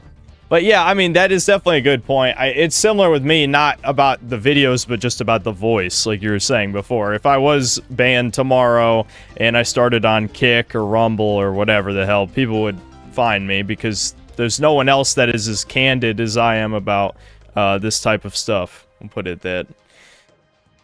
Yeah. It does suck that that's the way it is, but honestly, there's no good solution. But, you know, why not try? Have you thought about trying? Come on, give it a go. Nope. Go on, just one time. You might like it. Look, we try in our own way. Like, yeah, I wouldn't say Kobe doesn't try. He just tries in other aspects. Yeah, my voice is the part I try. It's the editing I don't try. I hate editing, unlike you. Well, yeah, I know. Well, to be honest, if I talked into a microphone for like however long it takes, and I was just chopping that up, I don't know. I have to super edit, you know, actually doing like normal edits where you just chop out like, you know, little words here and there. That is boring. But then absolutely destroying something is where it gets fun. But I'm kind of joking. Like you try. But how do you feel about that? Because I'm real curious. You kind of say like, I don't try, this is lazy. But you must be working like every day, right? Kind of, but it depends. Yeah, Devin. This lazy fuck doesn't work at all. This fat piece of shit. Slow down. What? Okay, it depends on what you consider work. I mean, if you consider streaming work, yes, almost every day. You consider jerking off 12 hours a day work? Does that count?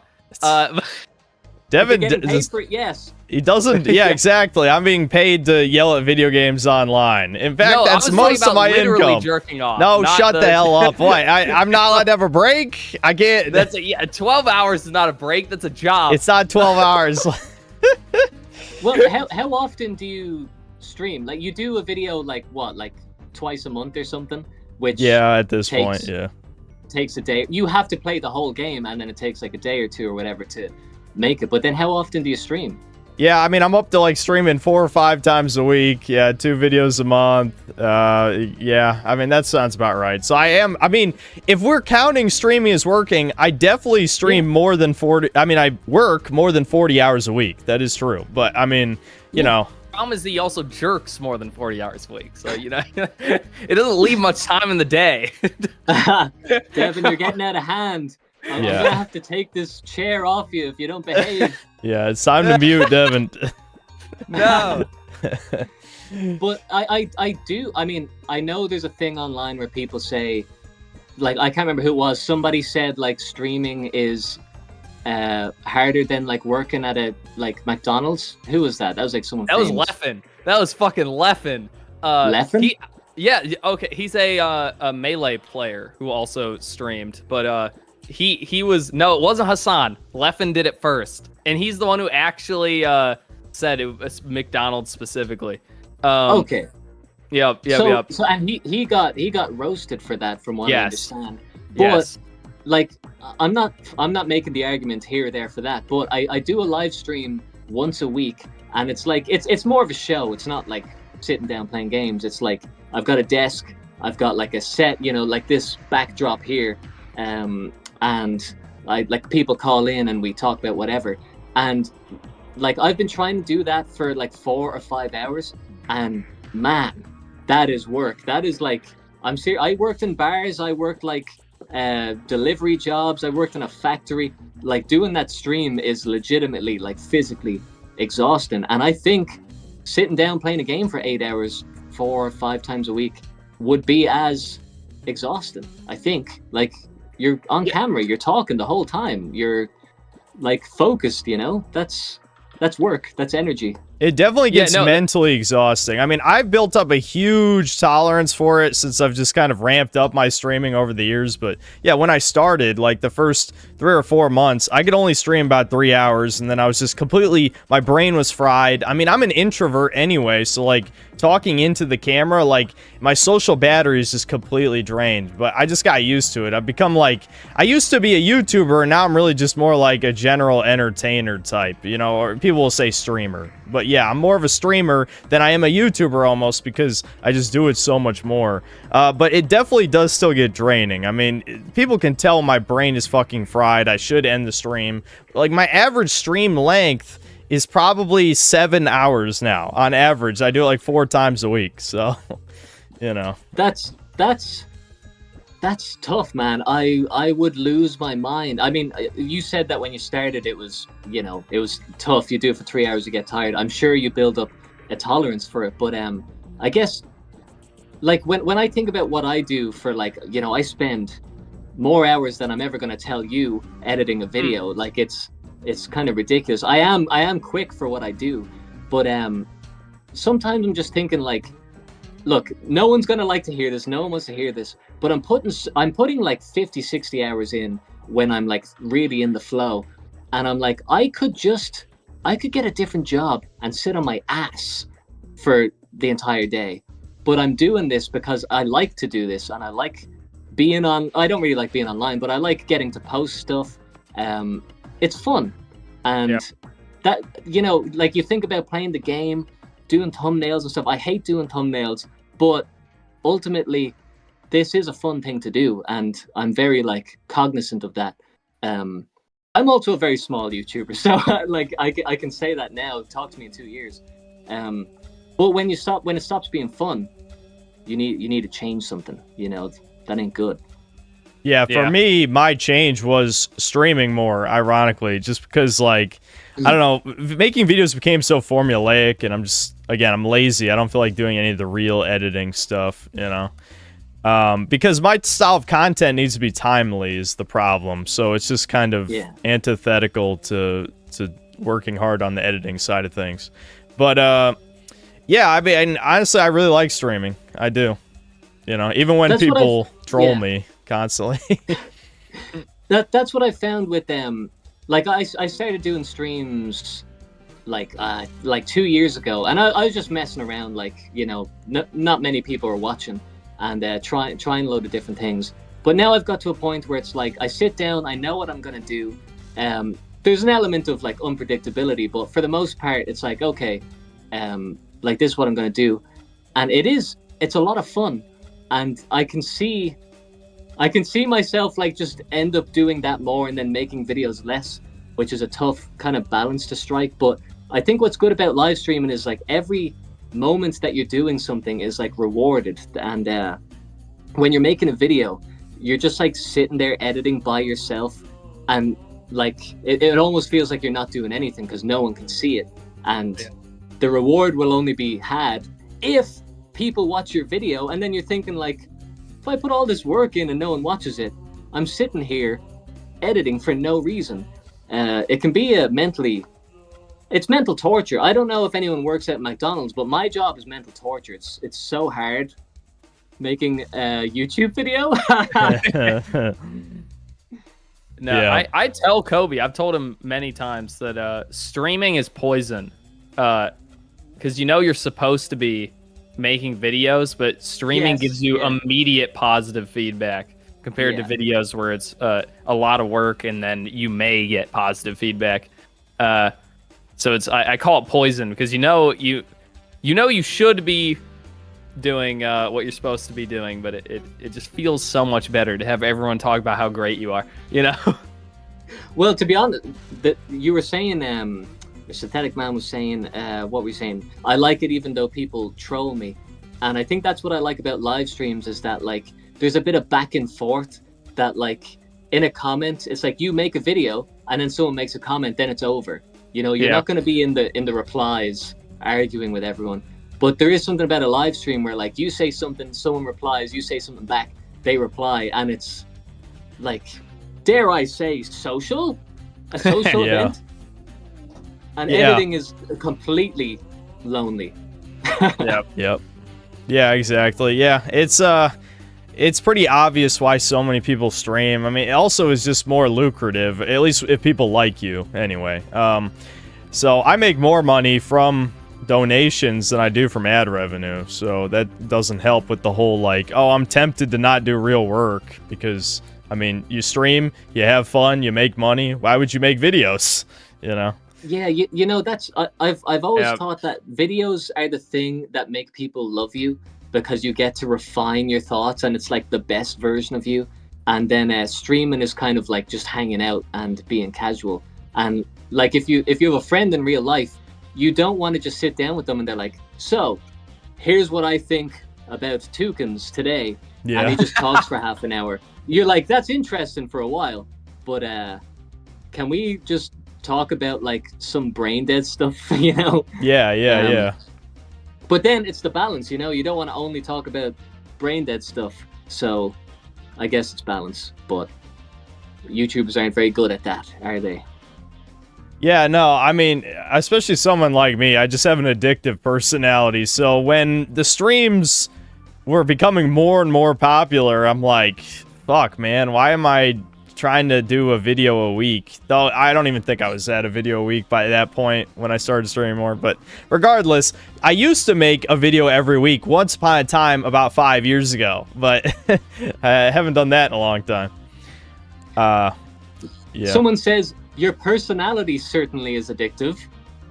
Yeah, people are I don't know. My fans are kind of masochists. They like when I roast them, and then they like making fun of me, so it's fine. It goes both ways. But yeah.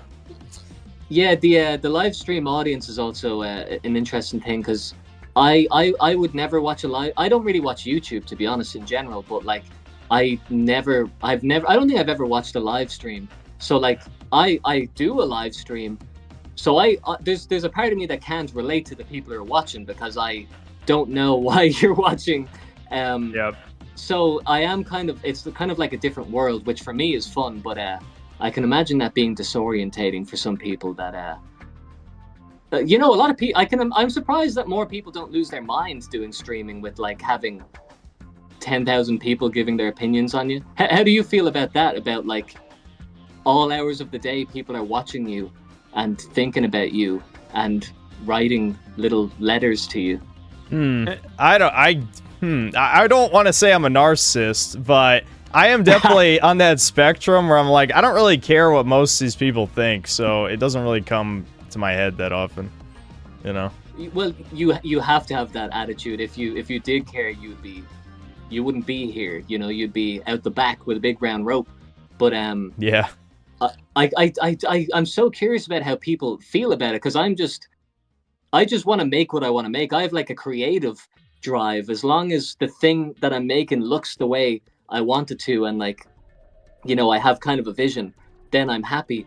But for just kind of sitting around playing a game, I just can't understand the mentality. I would just be like, why am I here? I could do this by myself alone. Yeah, I guess, see, the weird thing about my chat is, like, because I have such a fucked up sense of humor, I've attracted people who also have a fucked up sense of humor, so, like, the back and forth between me and chat is, like, it makes playing the games, a lot of these shitty games, way more entertaining than me doing it by myself, so.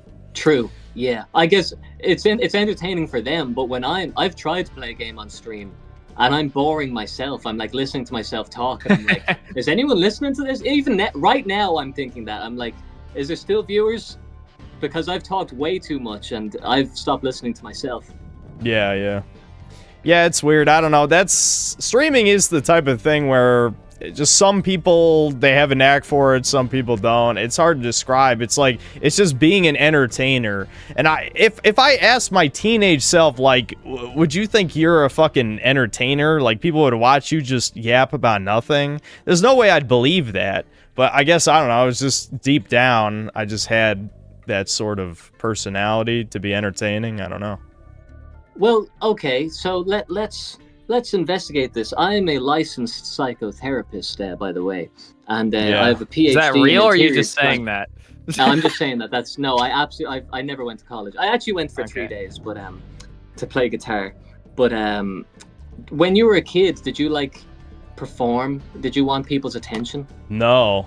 If anything, well, okay, I'll say the psychological aspect of this that I have brought up before is, all my family, and Devin can definitely attest to this, none of them would ever fucking listen to me. Like, I'd want to yap about something, like some autistic video game thing, and they're just like, I don't care what he's saying. I'm just gonna me and ignore my him. dad would ignore him on purpose. We would, like, look at each other and be like, what will happen if we just ignore him and stop listening to him and see how he reacts?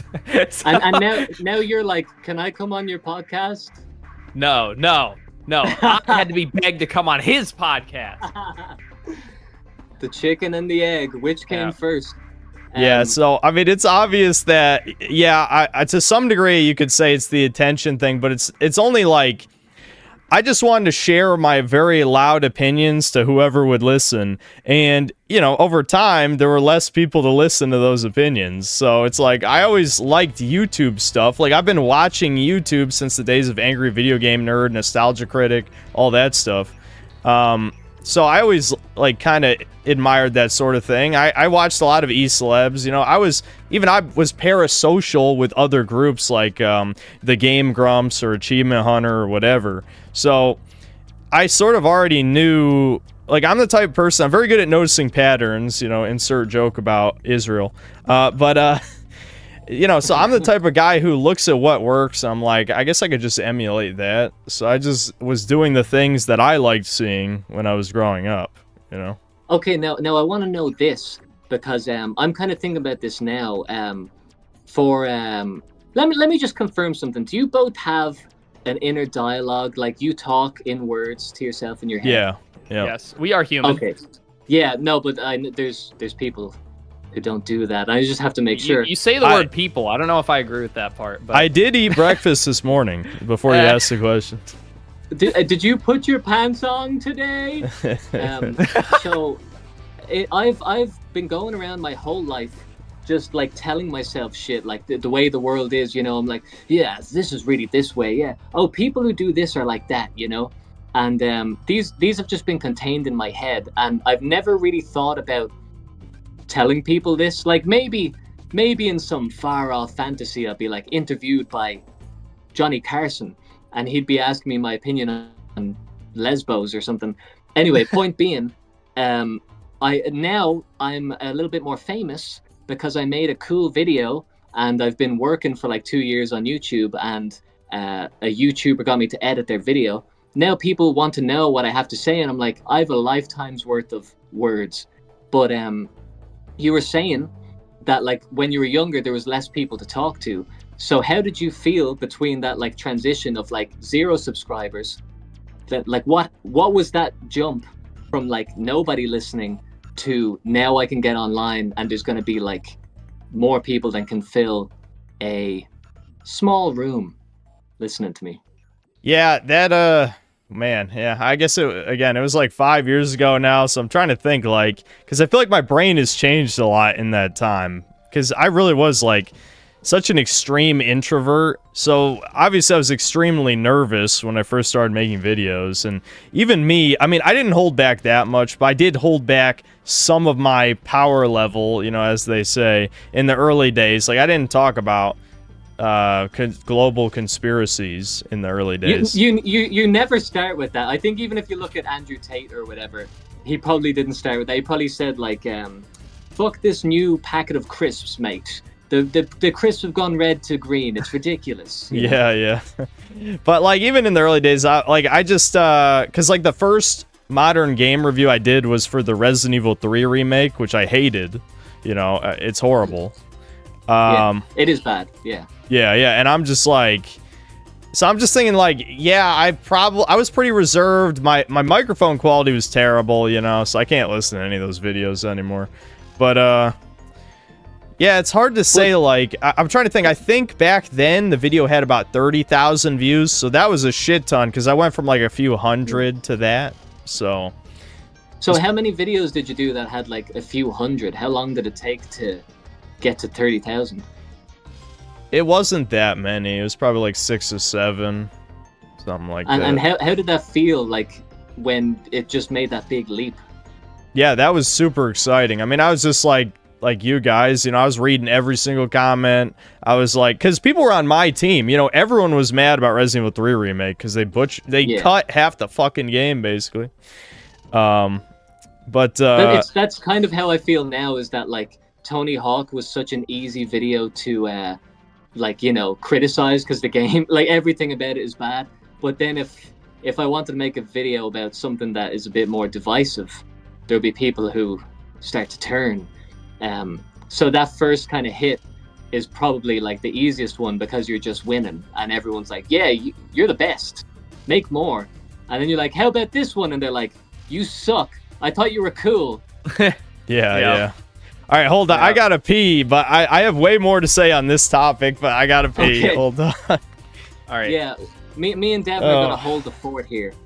Okay, this actually happens every single podcast. He has to pee. I actually always have to pee first, but I don't tell anyone. But I just leave. But while he pees, I tell all his secrets. Today? Yeah. I already left. To pee. And I'll probably do it again. I drink a lot of water. But while he's gone, I can tell all the secrets. Yeah. Tell me the secrets. The juicy stuff. So big one, he's black. We already went over that. We went over that off camera. Yeah, but it is true. Let's see, what's a good one?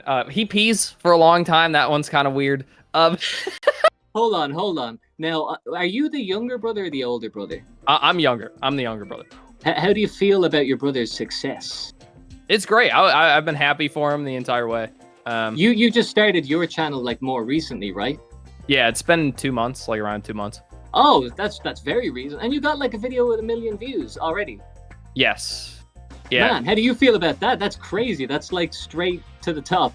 Yeah, no, it was things have gone better than I've ever imagined. I say that every time. It's literally just better than I've ever imagined it could possibly go.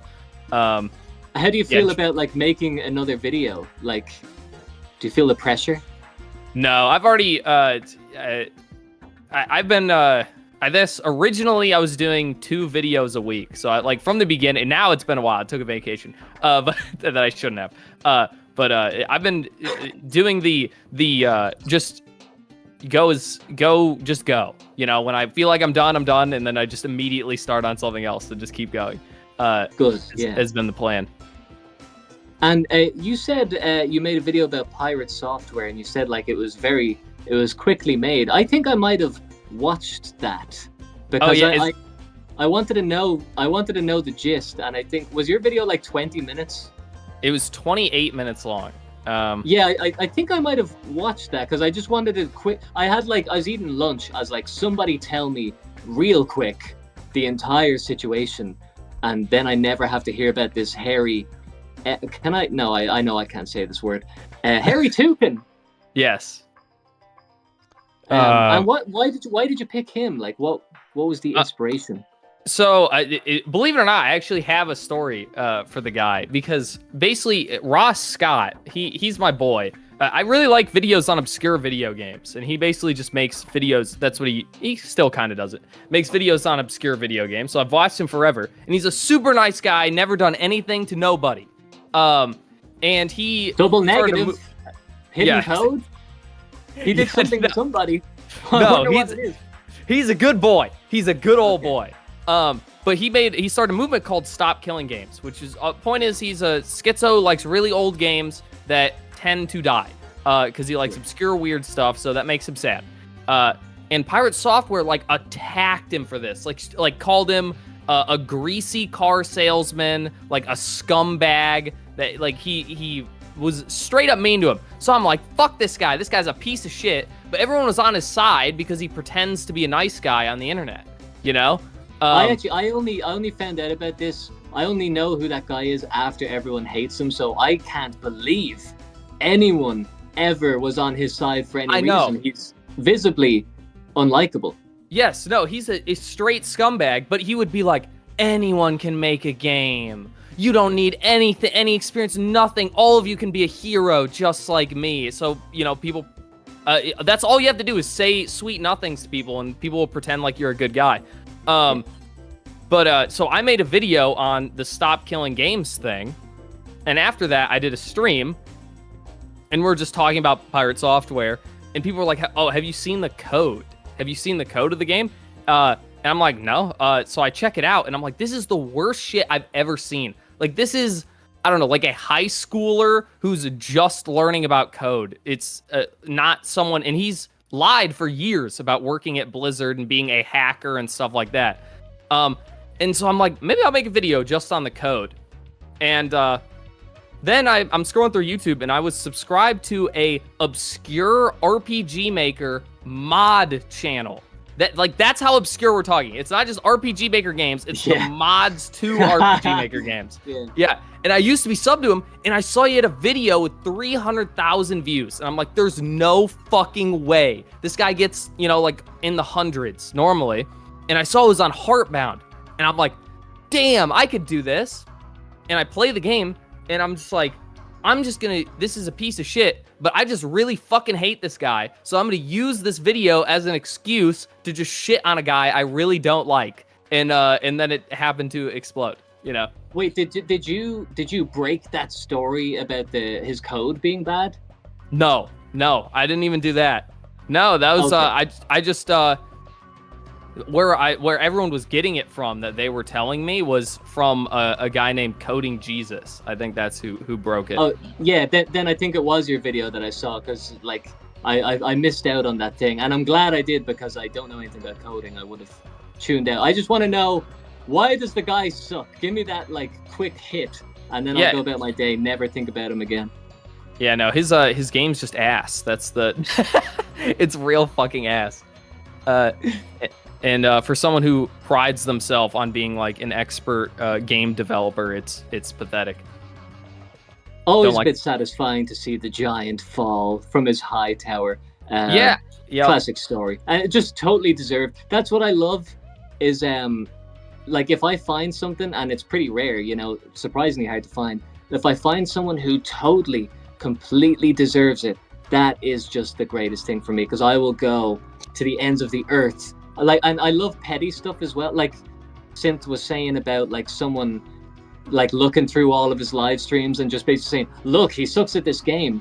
Like, that is the lowest, like, nerdiest, gayest thing ever. Yes. But I do think it's hilarious. Like, it is, you have to say, like, going to the end of the earth just to like have this completely pathetic point about someone, that is the funniest thing to me.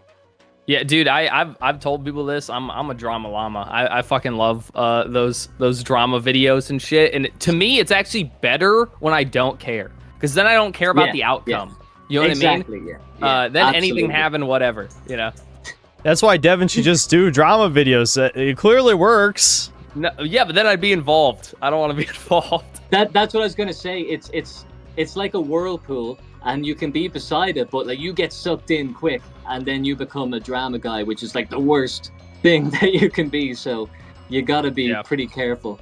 And the only way those channels survive is they have to be really lame about it. You know, they'll have to like pretend like I only want what's best for them. Now I'm gonna shit on them for like 30 minutes. You know, which is lame. Well, a lot of times the worst part is when the drama channels get caught in drama themselves, like texting a minor or doing whatever. You know, there's always something like that. That is crazy to me. Like, you should know, out of everyone in the world, that like everything you write online is going to be recorded and seen and screenshotted. How? Like, you have to be so addicted to whatever the degenerate thing is to get caught with that. It's like the police getting caught committing a crime, you know? Yeah. Okay. I don't know if you wanted me to elaborate anymore on like that whole yes. Yeah, I've been waiting for this. You don't know this, but I made us sit in silence until you came back because I didn't want to disrupt the flow of thought. I think probably the most interesting part of that would just be like whenever the first time I had a huge amount of backlash, and I hate to say it, but I don't remember. I know the first video I got an insane amount was I used to be a big fan of superheroes, and so I was like, well, you know, sometimes reviewing bad video games is boring. Maybe I could review superhero movies occasionally. And so I watched James Gunn's Suicide Squad movie, which is the second one. And I'm like, man, this is fucking dog shit. Like, me and my dad were roasting it the whole time, you know? And so I'm like, all right, I'm going to give you the laydown. This movie sucks. You know, it's stupid.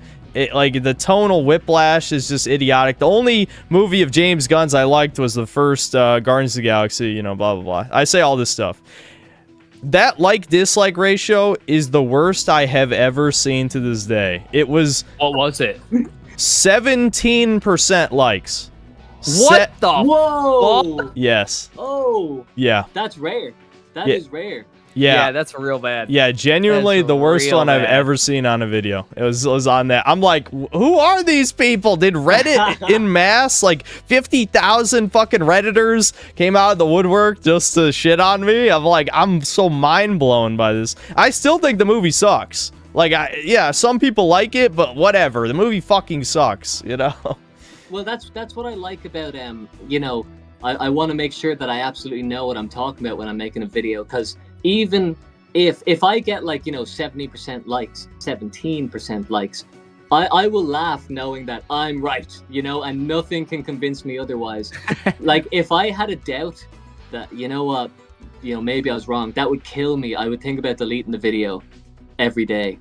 But as long as I know that, like, when I made it, you know, I believe it now, then I just kind of sit back and be like, who are these stupid people who don't agree with my genius take?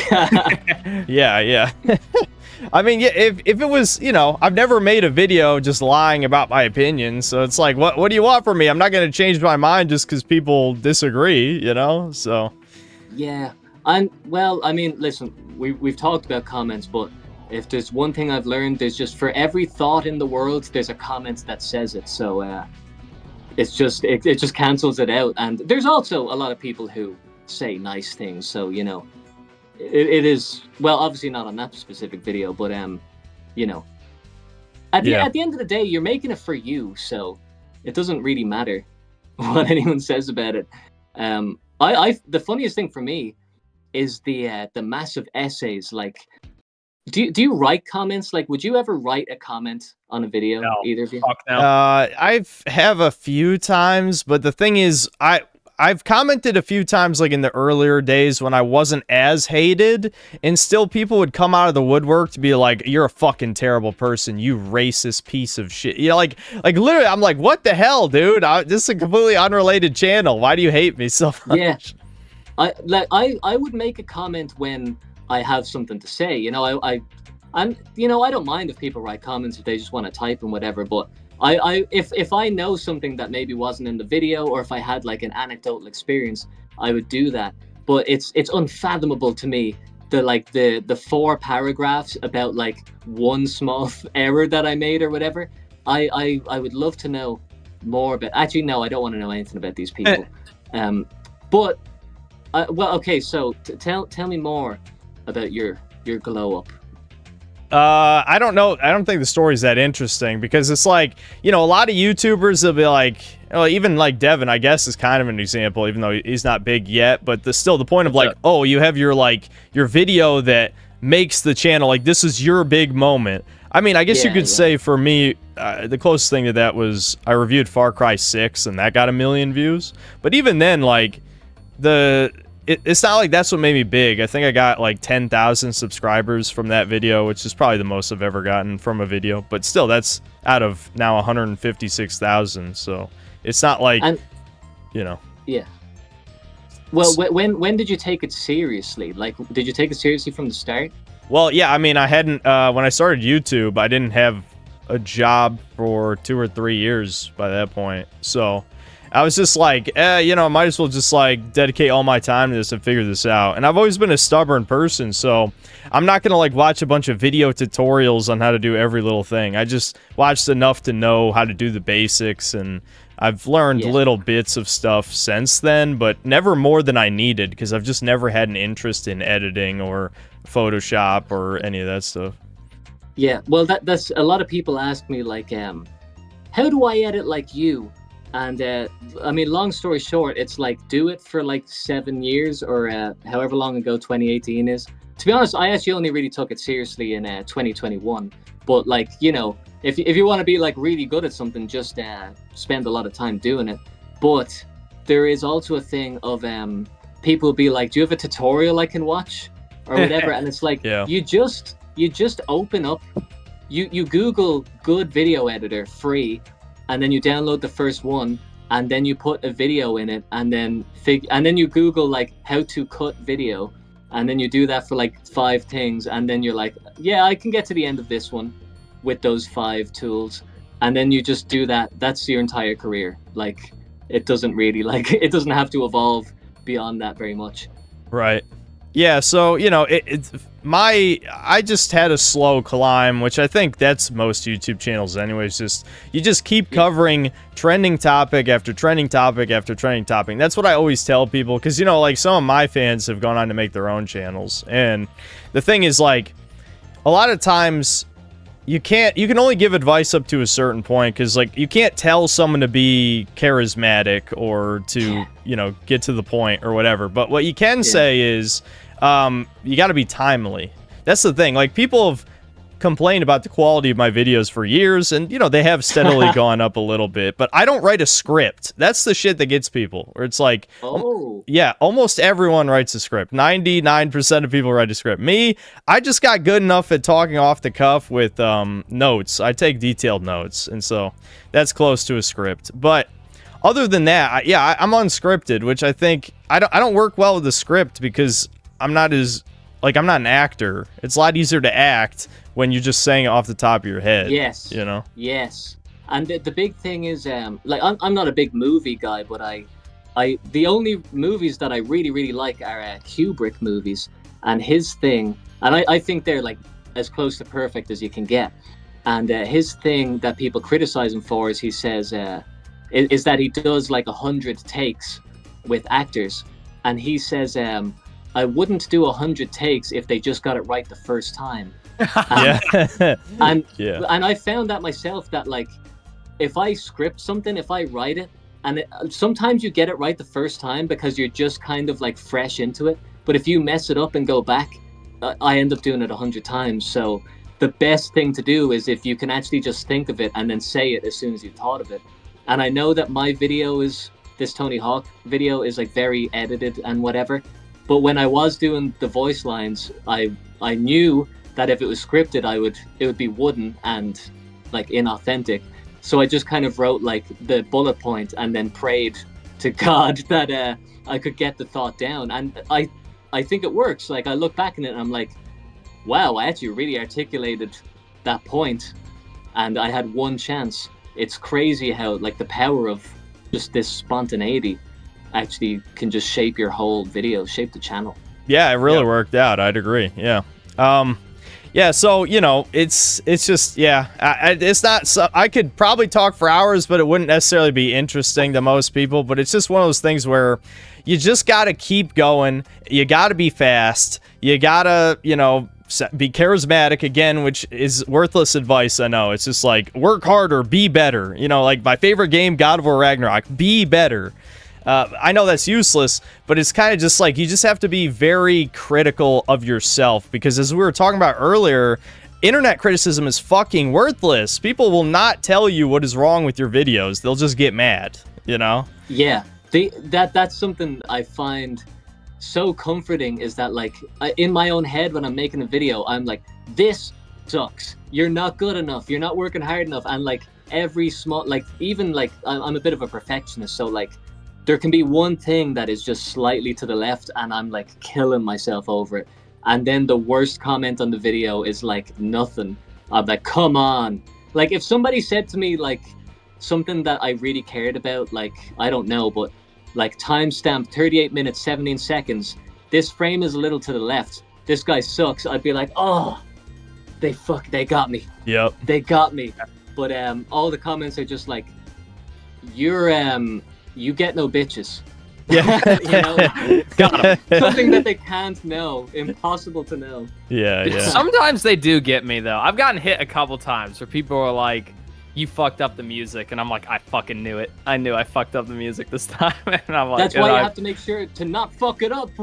Yeah, I know, but every once in a while they'll get, and usually the worst part is you'll get 1,000 comments that are like, you get no bitches, fuck you, and then you'll get one that is actual advice, like, hey, you fucked up the music here, and I'm like, damn it.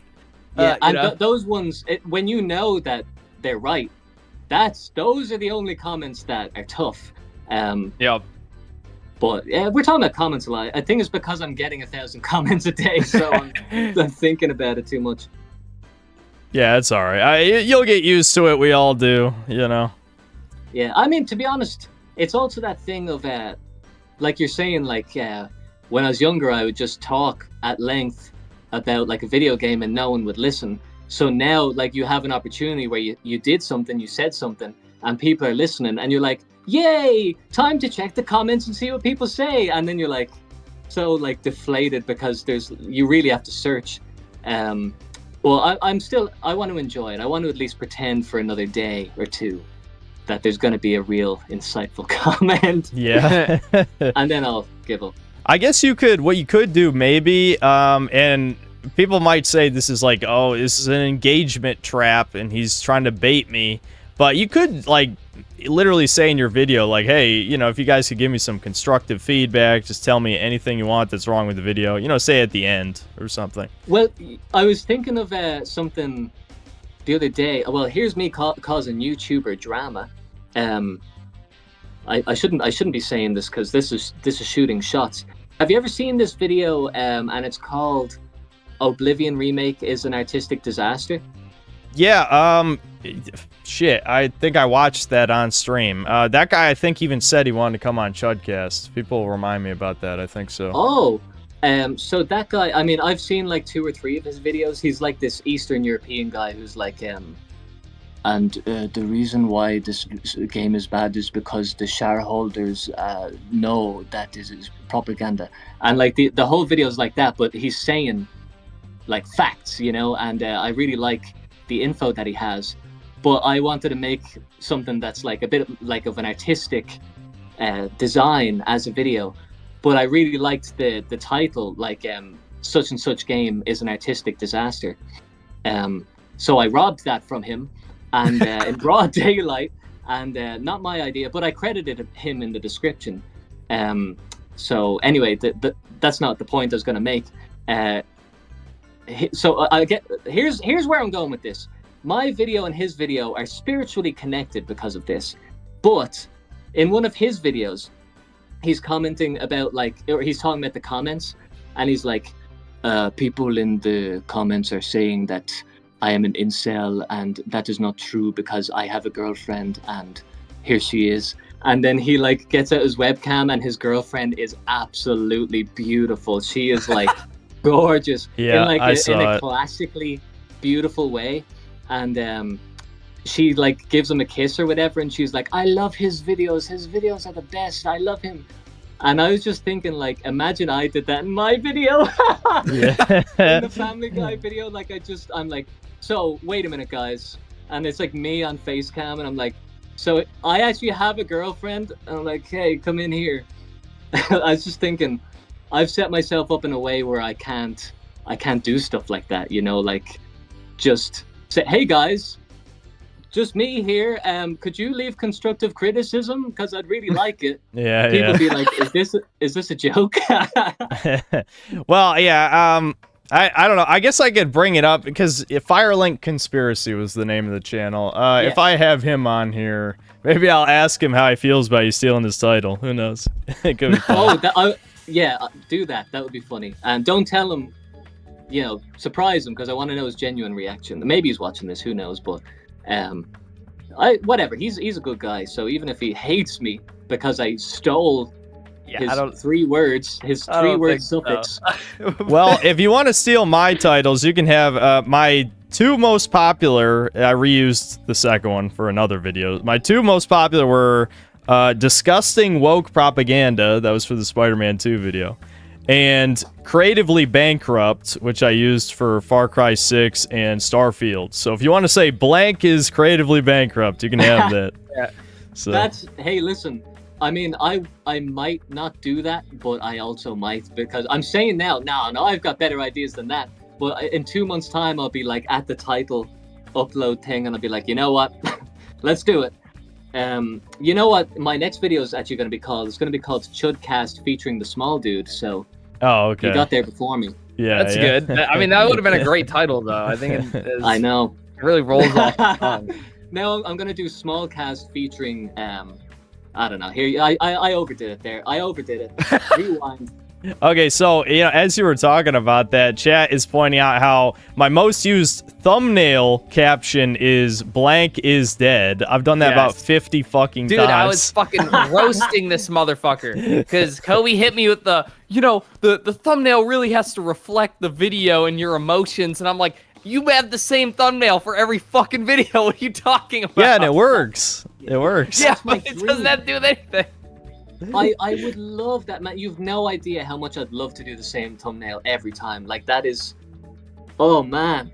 Yeah. And you know what? The thing about thumbnails is I'll do, like, a really creative one, and then I'll, like, A/B test it with, like, a terrible one, like just a screenshot or something. And the terrible one is always better. But then I don't even end up using it because I put so much work into the creative one. Yeah, sometimes less is more when it comes to thumbnails. I learned that the hard way. Yeah. Oh, yeah. Not even sometimes, every single time.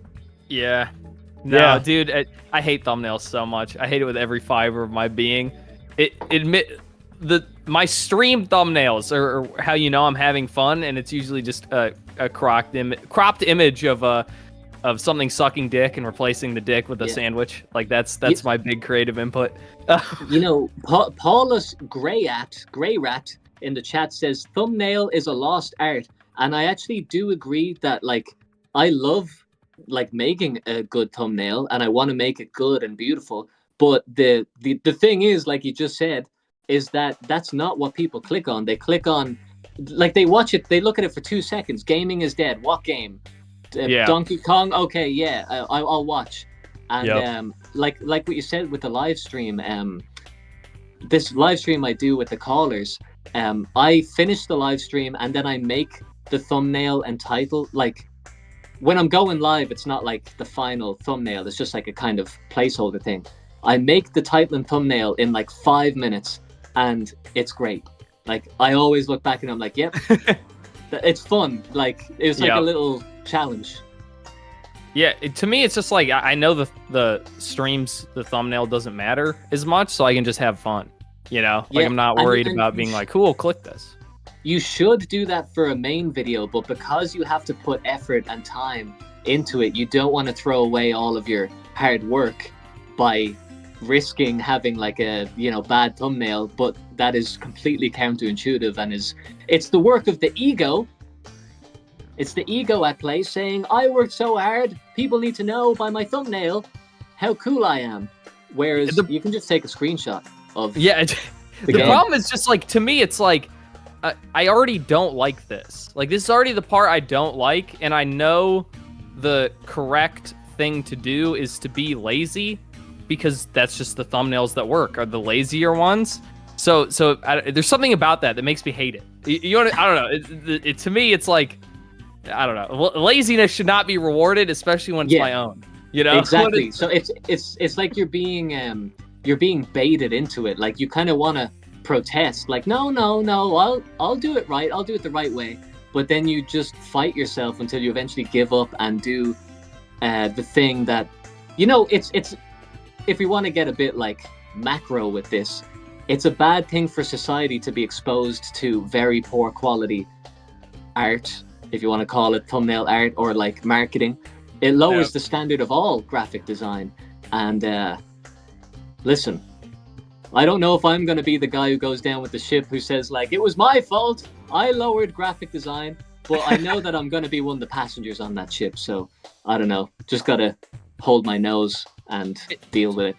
It's funny because there definitely are like really high quality thumbnails that do well, but it's like you can get 90% of the way there with like 10 minutes of effort, or you can spend 20 hours to get that last 10%. And if you go anywhere in between, you're fucked. Like, if you spend an hour doing it, that's a bad thumbnail. It's not going to be good, you know? But if you do 20 hours, then you're getting the real shit. Or you just spend 10 minutes and also get a good thumbnail, just not as good, you know? And the real painful thing is when you do the thing that takes you 10 minutes, then you spend like an hour doing it, and then you look back at the first one, you're like, it was better. I literally just ruined it. I wasted my life ruining it. Yeah. Yeah, and it really can kill a video. I had a video that was doing really bad, and I spent a couple hours on thumbnail, and then I spent 10 minutes the very next day being like, let me just try changing the thumbnail. And I replaced it, and the video immediately started doing better. And it's like, you know, it is depressing in a sort of way, but also I guess it is reaffirming in the sense that, like, I don't know, sometimes you don't have to try so hard. You know what? This is my little thing. Sorry, I'll let you finish now. This is my closing thought on this. You can probably do 10% of what you do and experience the same results or better. And I know for sure, if I did 10% of what I do, put 10% of the effort in, I would be a more successful YouTuber. I would make more videos, more people would watch them, more output. I would be like in the flow more often, and I wouldn't be overthinking it. But for some reason, I just don't do that, you know? So, don't know what the answer is, but I know the answer is put in less effort. Huh? Brainworms. You insert worms into your brain. I think that would solve something. I was going to say get them out of the brain, but actually, no, you're one step ahead. Put them in the brain. Put them in. No, you're thinking too hard. You need to think less. Yeah, worms. Exactly. They delete that part of your brain. Other parts too, but that's okay. All right, now Synthetic Man's going to lead us into the next segment, everybody. Get ready. Yeah, I fucking completely lost my train of thought. Do we want to read the super chats now? I'm sure there's going to be questions for you in these, small dude. I saw my name a bunch of times at the start, and I wasn't sure if I should acknowledge it, so yeah, we'll get to it. All right, while you guys do that, this is my last chance to eat dinner. I'll probably be back before you're done, but if not, bye, chat. And goodbye, small dude, but I'll probably be back. Yeah, great to talk to you, but I might see you in a while, too. Yes. So, yeah, I don't know what to say maybe now. Goodbye, maybe hello. There should be some middle between goodbye and hello, like... See you later. I guess. Yeah, there you go. Yeah, because you might actually be here later. Yeah. Yeah. Okay, Plant Vortex, thanks to the membership, and then, basically how this membership shit works is that once a month they get like a free super chat. So immediately after that, 14 months of membership, best Chudcast yet. Maybe. Can I ask a question, sir? Yeah. How do you check the super chats? Like, because they go off screen. On the YouTube Studio window, you have a tab that's Viewer Activity, and that'll show you everything. I think I know that one.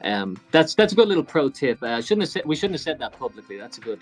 tip. Yeah, and sometimes it YouTubers. glitches out. So if someone yells at you that you missed theirs, on your personal, like, you know, when you check, because like the live streaming YouTube Studio is like its own thing, but then you have like your channel content YouTube Studio. You can go to the earn page, and then because there's a tab for earn. You click that, and then you can find all the super chats in case the page glitches out, which has happened to me a bunch of times.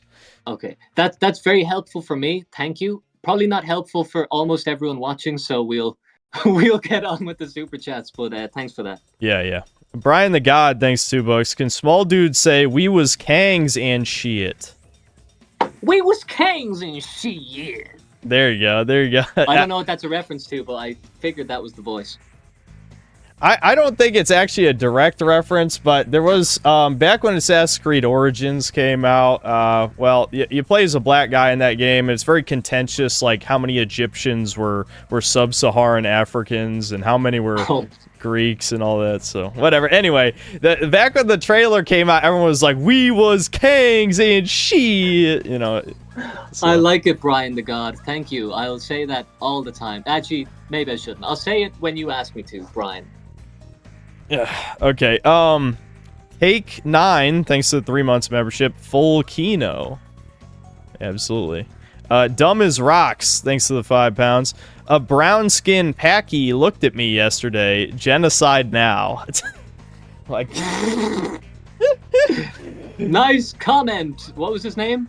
Dumb as Rocks? Yeah, Dumb as Rocks. Yeah. Dumb as Rocks. Thank God I'm not. Yeah. Thank God I'm not. Who's a YouTuber? Thank God I'm not Nakey Jakey coming on here.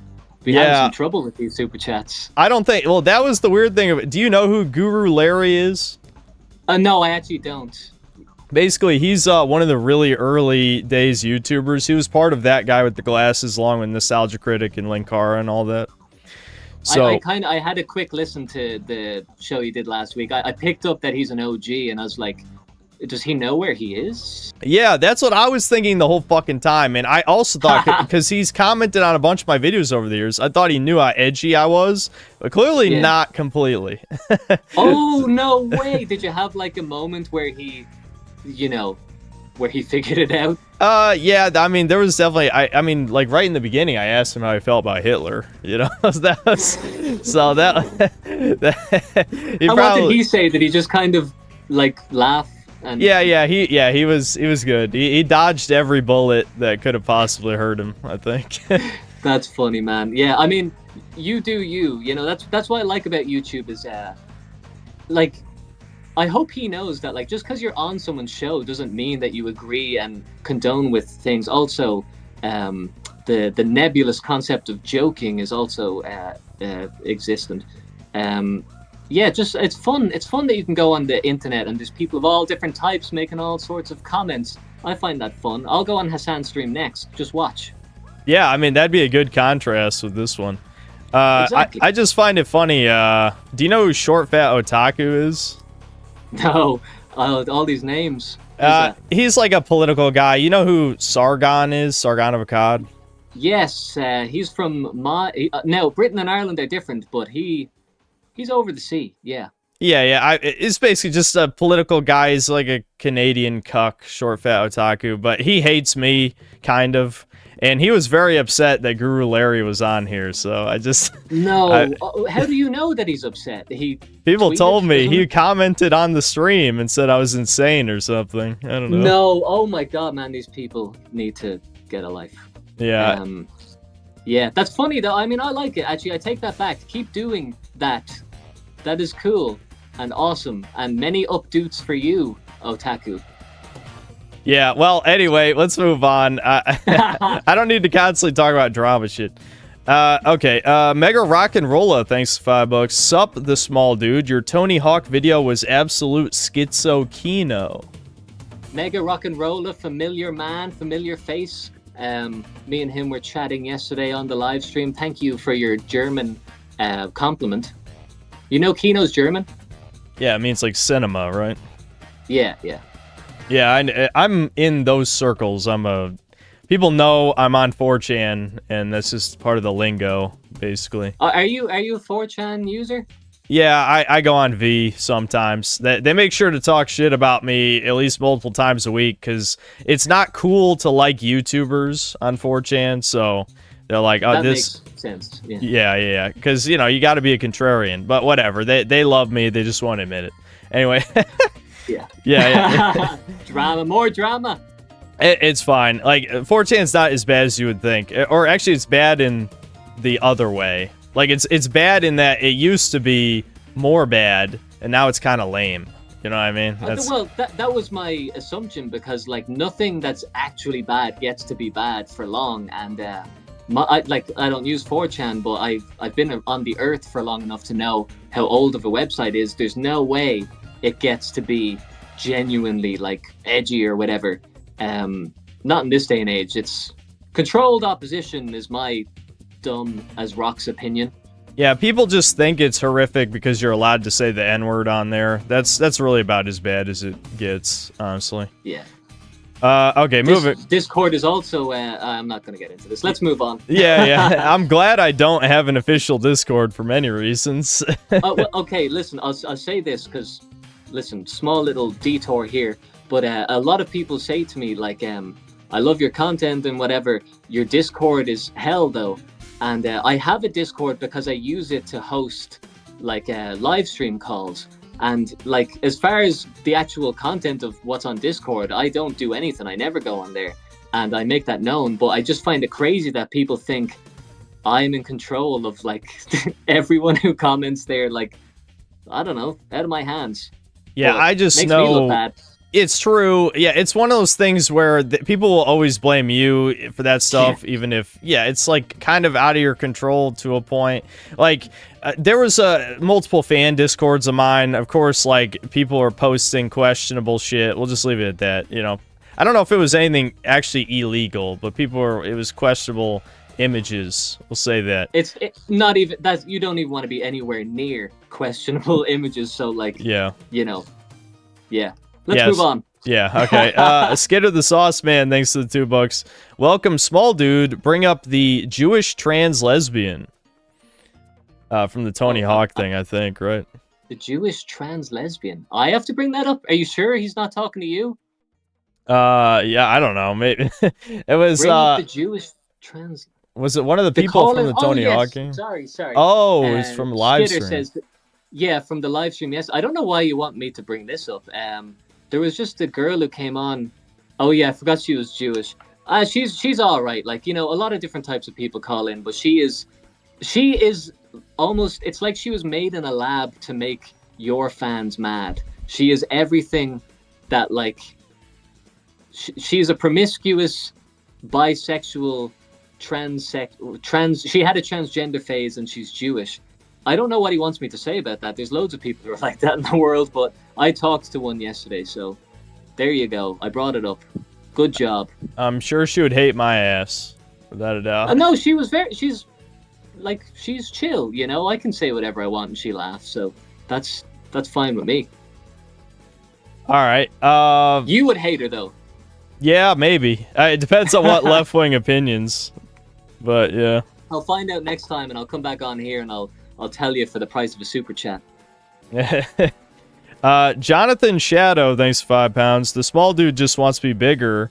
Alex is a stupid N-word. Man, the small dudes are invading your space right now with in-jokes. This is not what I expected. This is Jonathan.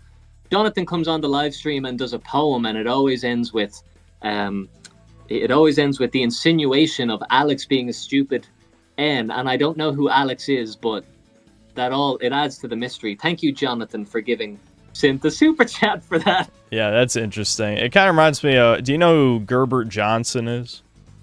I don't, but I love this name. All you need to know is he's like some Zoomer who kind of talks about societal issues and stuff, and sometimes we would watch his videos on stream. And he, like, on his second channel, he always starts every video with a rap about 9/11. It's just, I don't know. It kind of reminded me of that. Is he funny? Is he, like, you like him? Yeah, he's decently funny. The only issue with him is, like, he's one of those people who acknowledges society's really bad, but at the same time tries to tell you to be hopeful even when it doesn't make sense. You know, like you can't just you can't just be hopeful if nothing is going for you. Like it's good to be, you know, to not just give up and be a doomer forever or whatever. But it has to make sense. You know what I mean? I guess. Yeah, I mean, to be honest, I'm a bit like that, and it's kind of, I'm self-aware enough to know that it's a little bit of like self-delusion, because I'll hear myself complain about things that are 100% true, and then I'll just kind of end it with, yeah, but listen, guys, like trees, go look at a tree. And like that is true, trees are beautiful, but I am aware enough to know that I'm kind of just trying to find the silver lining after talking about the world's evils. But yeah, there's a way to do that which is sincere and not. Yeah, and he actually deleted the video I'm referencing, but I have no idea if that has anything to do with me, because I reacted to it on stream was the thing, so he might have gotten like a lot of angry comments from my fans. I have no idea. All I know is it's not my fault. I didn't say to do anything, you know. I didn't say. Hey, listen. Yeah. If he's coming out here swinging with his optimism, he better be prepared for a punch back. That's all I say. Yeah, I mean, I am kind of known as a doomer, so. Oh well. Moving on. Usukusu, thanks to the 20 DKK. What's the small dude's favorite Fudanari video and artist? You don't have one. I mean, you didn't even know what it was. So let's just move on. Let's move on. I'll give him the benefit of. I'll just give him the satisfaction of the answer. I don't know what the hell you're talking about. Yeah, like really. Like that meme is gonna follow me around till the end of the earth. Okay. Fake self, fake fan, Schizoid. Thanks to the $10. The small dude, any advice for balding, black-pilled, gamer, gooner, doomer, coomer, sub-5, sub-cumin, oofy-doofy, beta-bucks deluxe, dishwasher, excess male, inkwell chud with flawed swarthy genetics, living a cunny chuddy life? You need to find out about deaf poetry instantly. You need to go to your local open mic immediately and say that super chat, and your life will improve. You'll get local famous. You'll get famous in your local area, wherever you're from. Guaranteed. Boom. Advice given. Next. Yeah, that guy is he's one of my favorites. Okay. There's nothing to comment on, obviously, since it's a joke, but you know. Here we go. Felipe 2K5, thanks to the 10 Brazilian. The small dude, excellent video about Tony Hawk. Dave Lang is a degenerate who appeared in the old Giant Bomb. At the time, I didn't understand the hype and flattery in the lame Connect game Wreck-Tier. Okay. I know what that means, which is unfortunate. And I tried to look into Dave Lang, the CEO of Iron Galaxy, because I was like, his profile picture on LinkedIn was him in a bathtub reading a book, and I was like, okay, I'm just prepared. I literally sat down one day and it was like, let's find like 20 things that are funny and obviously, you know, like embarrassing, whatever, for him. I couldn't really find anything worth talking about, so whatever you're talking about, you know, it wasn't good enough to make in the video. There was bigger freaks to fry. Yeah, I mean, I do vaguely remember Giant Bomb back in the day, but there's like a million review outlets, so it's like, I don't know. I don't know how much. Yeah, there was way too much. There was just too much stuff, and it wasn't that interesting to look through, so, you know, couldn't do it. Matt Ticky, thanks to the $5. After seeing Small Dude call-in stream yesterday, I now understand why Synth doesn't talk to his audience. Learn to put your foot down, Small Dude. Love you. Learn to put your foot down. Hold on. I thought he was going, so I was on a different train of thought. What's he mean, learn to put your foot down? I guess maybe you were letting people talk too much or something. He wanted you to silence somebody, you know, go Hitler on him, you know? Oh, yeah, well, this is what I think's funny about the live stream thing is I don't care. You're coming on a live stream, just be whoever. You know, people, because like people come on, like that trans Jewish whatever. And she wasn't trans, but like that Jewish girl. People in the chat were like, get her off, get her off. And I'm like, so, I mean, this is I'm interested in knowing what she has to say. Like, what do you want me? You want me to get on someone who's just going to say stuff we all agree with? I want to like have a bit of friction. And he's saying like, put your foot down. I'm like, no, that's what I wanted. But yeah, maybe I'll put my foot down. let's see. Tune in next time. See me put my foot down, big time. Okay. I don't know. See, this is the only problem with getting my people to watch you is they're going to be like, why didn't you silence that creature? You know, they're going to say stuff like that. Honestly, I think the same thing about those people. You should come on and then have the other people say the same thing. This is just how it goes. Is one call is like, that last guy was an incel. And then the next guy's like, that last guy was a Reddit libtard. And it just goes like that. And I find that fun. Okay. Yeah. Fake self. Oh, here another one. Okay. Fake self, fake fan, schizoid. Thanks to the $10. The small dude, a cabal Jewish lawyer led by the Rothschilds, cast ancient and dark Talmudic magic to reduce your credit score. To break the hex, you must put a shoe on your head for 5 minutes. Would you do it? Okay. Let me just debase myself for. How much was that super chat? $10. Oh, $10. Okay, well that's big money. Okay, I will put my shoe on my head for 10 minutes then. Too bad my head is slightly off screen that you can't see it, but believe me, it's happening. It's happening right now. Go. Timer, start. Mr. Beast, challenge. Go. All right. Next super chat. It's a good thing it's so easy to get rid of Talmudic magic. Retardicus 2, thanks 5 Brazilian. Small dude, avoiding controversy. Are you an IRA fan or a loyalist? Oh my god, man. You know, I don't. Do you know what that means? Like, yeah. Do you know? Yeah. Oh, because I'm always surprised that like I've been to different countries and people don't know where Ireland is, or they don't even know it's a country. And then I go online and people are talking about like, yeah, I know the details of your like obscure domestic war of terrorism.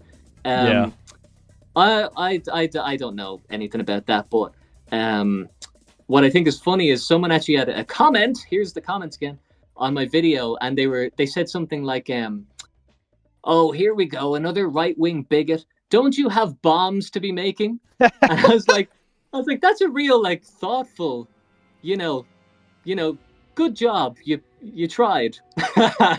Yeah, I mean, making bombs sounds, kind of based. I'm gonna be honest. Ted Kaczynski would be proud of you if you did. I was thinking, like, you're making me sound cool. Like, you think that's an insult? I sound like a badass in your world. I'm actually not that cool. So, compliment taken. Let's go up the rat. Okay.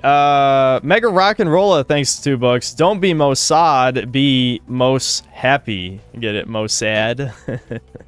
Very clever. Very clever. One of your top students, no doubt.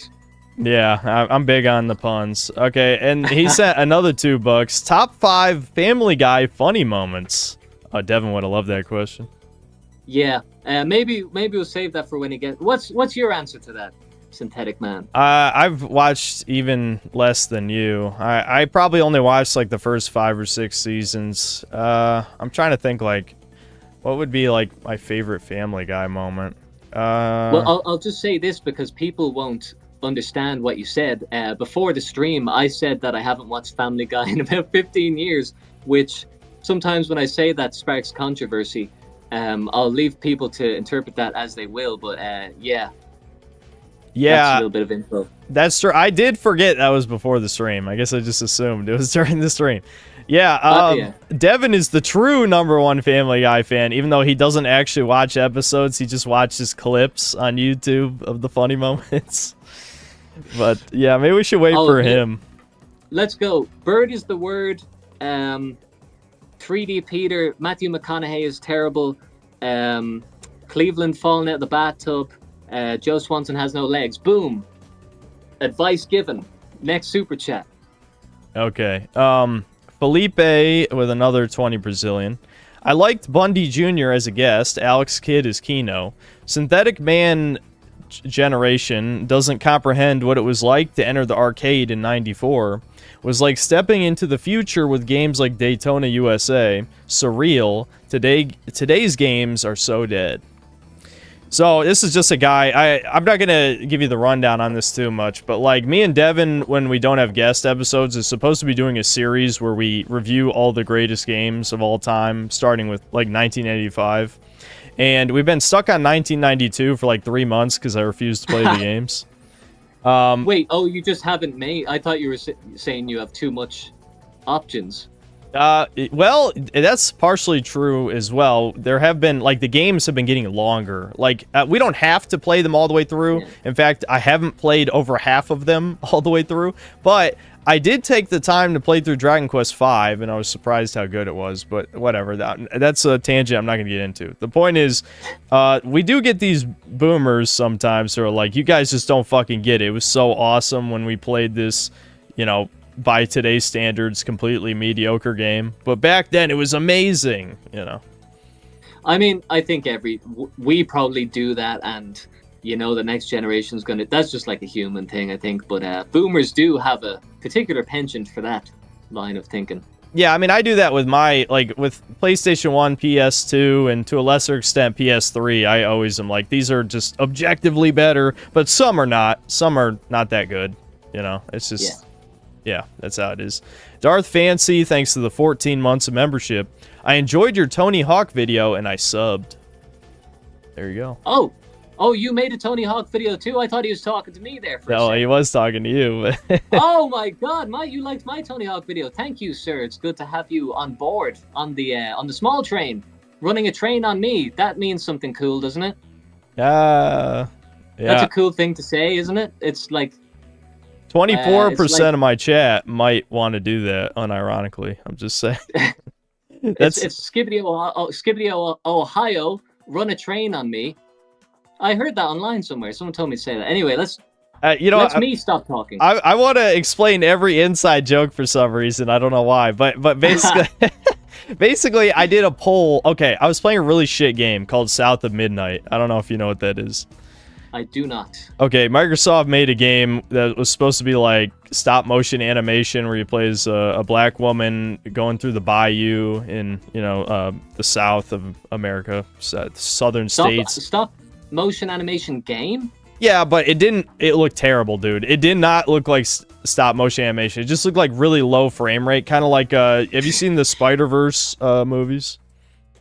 No, man. I've honestly seen almost nothing. I haven't watched TV in like a year. Like, seriously. Yeah, I mean, I'm kind of with you, but regardless, it didn't look like stop motion. It just looked really cheap. So you were in like the Louisiana bayou and shit, and it was like, I don't know, I was making fun of it. But we got really bored, and so I started doing polls where I would ask chat like if they had a fetish, right? And so at one point, I'm like, okay, how many of you guys are into yaoi? You know what that is, right? No, I don't. What is that? It's just the Japanese name for gay porn. But okay. So and 14% of chat said yes. I'm like, there's no fucking way. You guys are trolling me. You're trolling me. So then, you know, months later, we decided to do the poll again. It was 24% that time. I'm like, oh my, okay, yeah, all you guys are gay. I got it. Understood. Man, I don't want to break the fourth wall here, but your reaction to things is so fucking funny.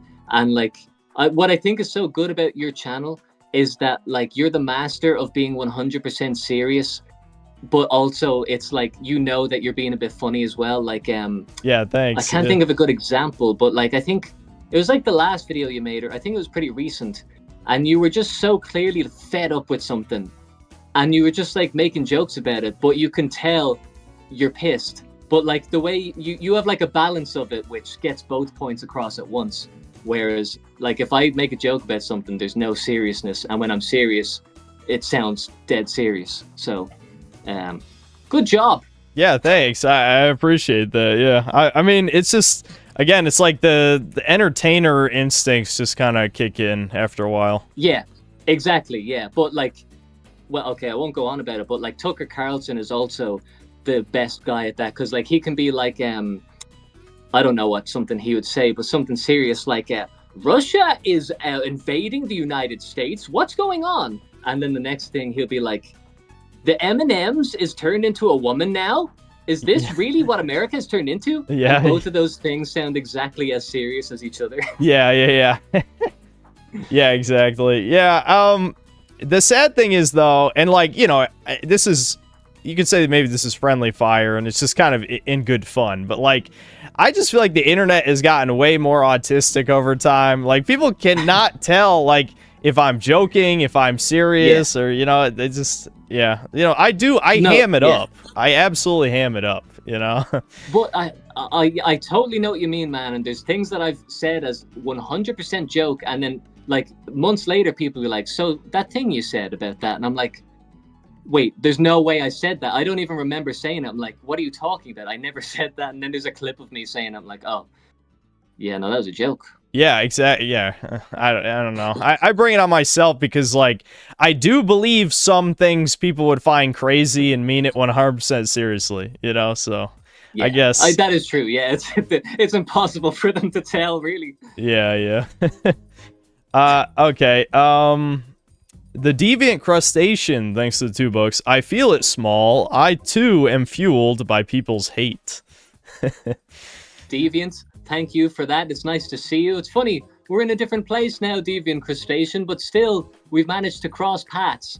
I'm surprised by the little small dude. Actually, he might have been a fan of you. Yeah, he is.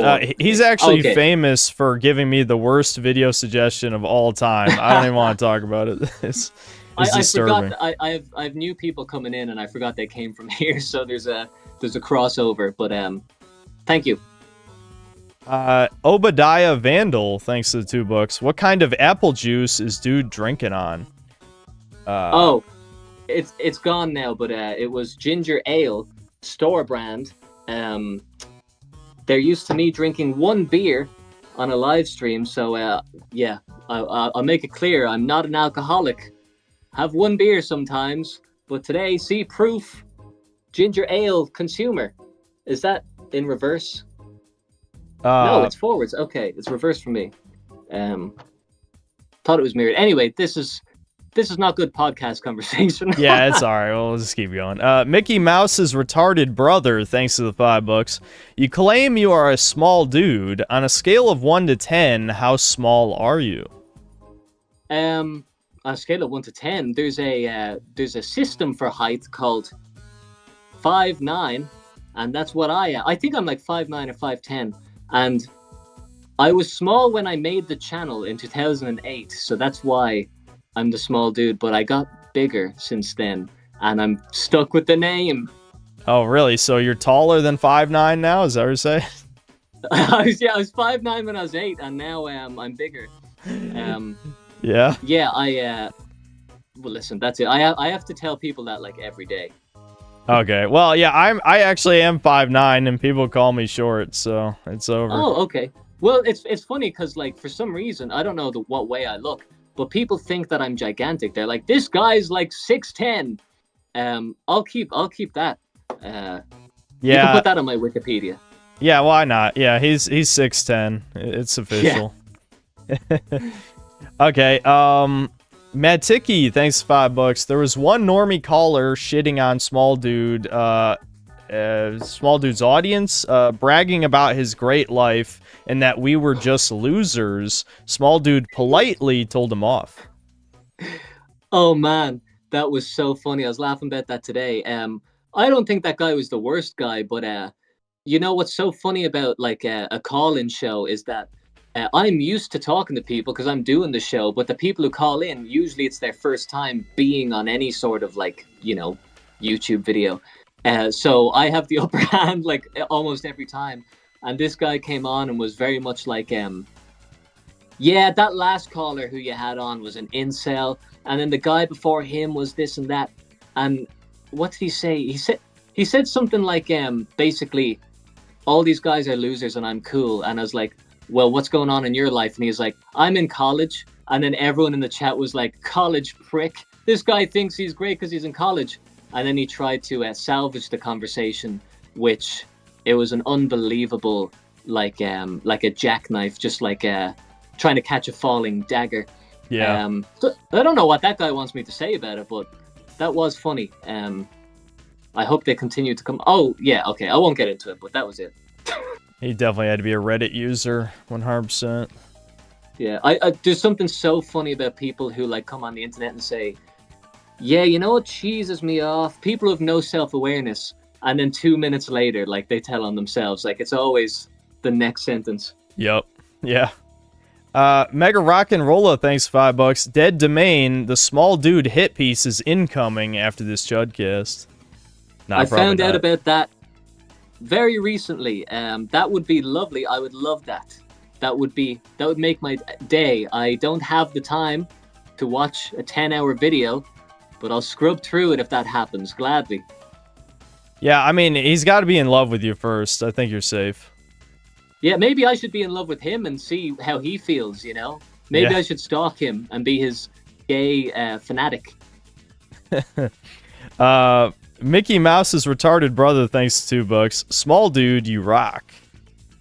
Thank you. That's a reference to earlier in the podcast. That's a callback to when I said something about the comments saying small dude, you rock. So thank you. Paying attention, A+. Mr. Marvin, thanks to the €11. 2 schizos in the same stream. Kino. We're both perfectly normal people, okay? We definitely are not weird at all. No, hold on a second. Because until about, how long is this stream? This is... we've been going 2 hours and 50 minutes. Okay, so 2 hours and 51 minutes ago, you had no idea if I was normal. And I would say that every piece of evidence led you to believe that I was crazy. Now you know. It's perfectly reasonable, but... Yeah, you're definitely not crazy. Listen, I'm not convinced yet. All these, the animators, I don't know if... did you ever watch Sleepy Cabin podcast? Oh, I actually never watched it. I seen like a couple clips. I was trying to find it once ages ago because I liked Psychic Pepple's voice, and I just couldn't find the podcast for some reason. But yeah, what is it about that? Well, the only reason I was thinking about that is because, it was like, Oni, Psychic Pebbles, Spaz Kid, all of them saying, oh yeah, we're totally normal people in real life. And I'm just like, no, you're not. I don't believe this shit. Not for a second. And is there, are they known to be not normal, or is that just your hunch? Well, I guess, I'll be honest. I think Zach, Psychic Pebbles, he probably seems more normal than I thought he would be. But Spaz Kid is not normal. Hell no. But I'm not going to get into that. But I'm definitely not going to talk about that. All right. That's a random name, thanks to the 10 Canadian. Most comments are retarded for the same reason that most people were historically illiterate. They don't need to read/write because they have nothing intelligent to say and are too dumb to understand anything. Brutal.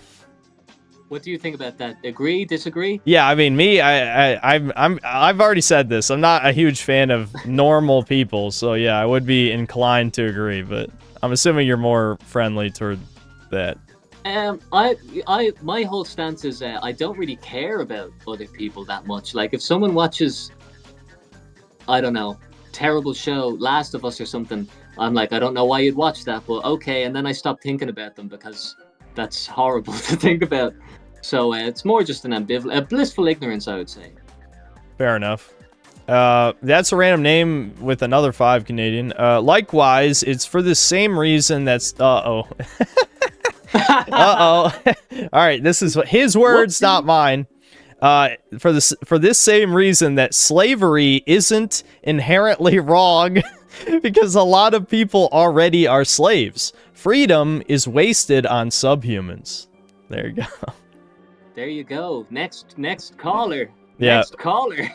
Mythic, thanks to the 10 months of membership. No message. The Commodity Man, thanks to the €2. Fear Effect remake got shadow dropped. Thanks, algorithm.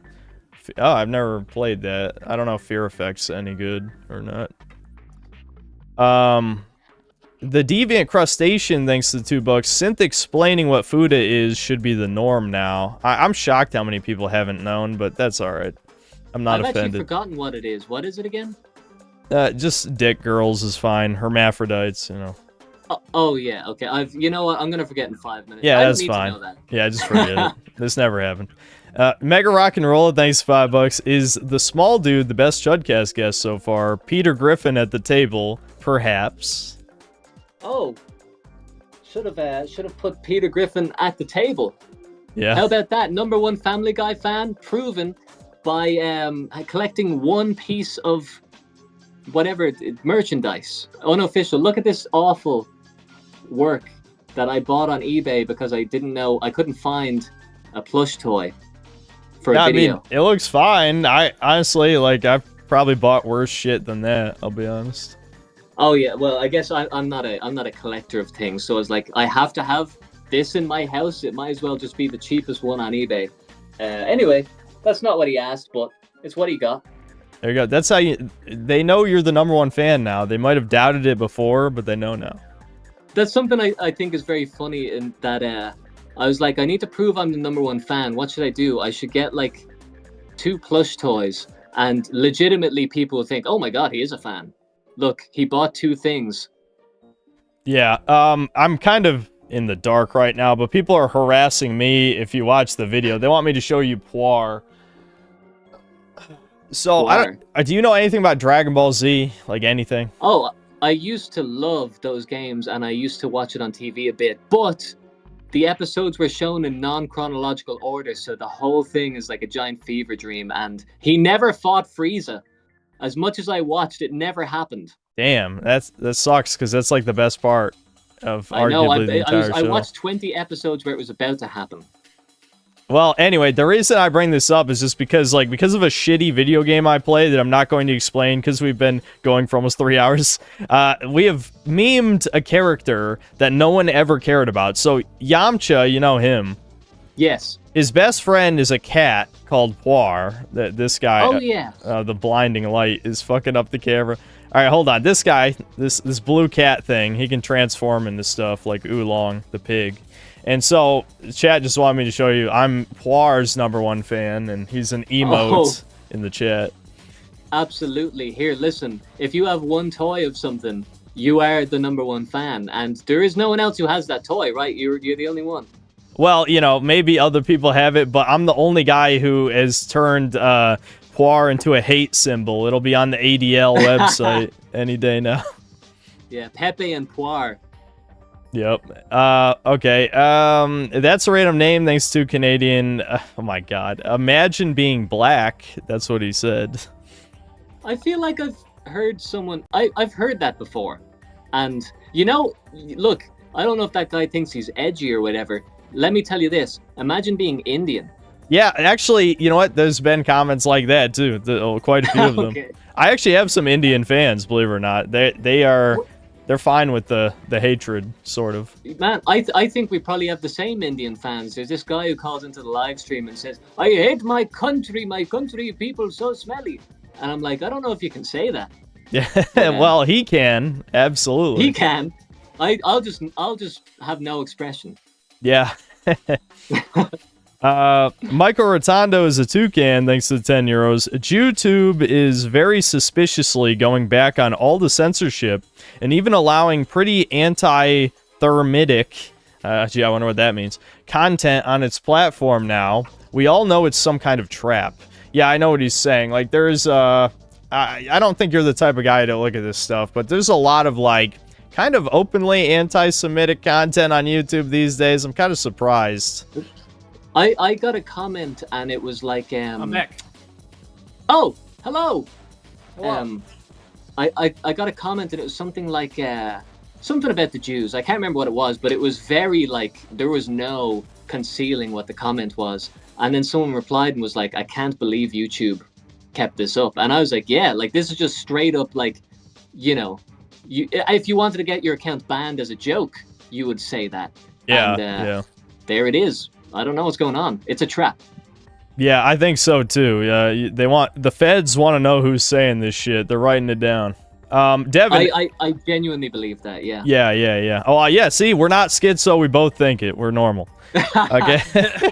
Okay, Devin, I wanted to ask you. There's a super chat that was asked with you in mind. Top 5 Family Guy funny moments. Top Guy, Family Guy. Okay, so I really like the one where it's Peter swinging on a swing and Stewie is like on the thing and he's like, it's my turn, I want to turn on the swing, and he's like, no, I'm gonna do a big jump, and then Peter jumps and he like breaks his leg or whatever and he's like, get mom, and Stewie's like, mom. I really like that one. That's a good one. You don't have to name 5. We've been going almost 3 hours. Okay. All right, never mind. Okay, well there you go. That's my favorite one. Mega Rock and Roll, thanks $2. When's the small dude edited synth video? I don't know. Can I afford you? What are your rates? I think it's for the betterment of the world that probably doesn't happen. I can't imagine you'd be happy with what I do. It would be amusing, but I just wouldn't have the right video for you because of, like I said, they gotta be out so fast that, you know. Here, listen. You were talking earlier about like, oh, I could do a video about video game OSTs. I'm not sure. That might be a little bit risky. I'm pretty sure if I edit a video, that would be a lot more risky. So maybe in 10 years when you've truly lost the plot and gone on your 4th character arc. Yeah. Yeah, maybe. Darth Raider, thanks $5. Metal Gear Solid Peace Walker stream when? The chat wants to see pause. I'm not going to explain the significance of that to you. Just know chat is a big fan of young girls. We'll put it. Oh, that's good. Yeah, actually, she's 20. She pretends to be a high schooler. She's actually 20 in the game, but still, yeah. Anyway, that's suspicious. Yeah. Yes. Nicholas, thanks to Brazilian. Best guest. There you go. Thank you, Nicholas. He's giving you Brazilian real? Yeah. Yep. Gracias. Is that did they say gracias in Portuguese? No, it's actually Portuguese. I can speak Spanish, but then I realized I wrote myself into a corner with that one. But Portuguese is basically the same as Spanish, so he knows what I'm talking about. Gracias, mi amigo.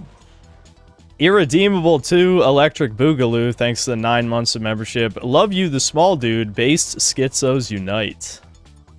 Thank you. I can't believe how many things are coming in about me here. This is making me feel famous. Yeah, people really liked your video. Yeah, thanks, people. I liked you watching it. Coastal Reaction, thanks 5 months of membership. Some games make me yearn for the mines. Yep, that's how I feel playing some of these shit games.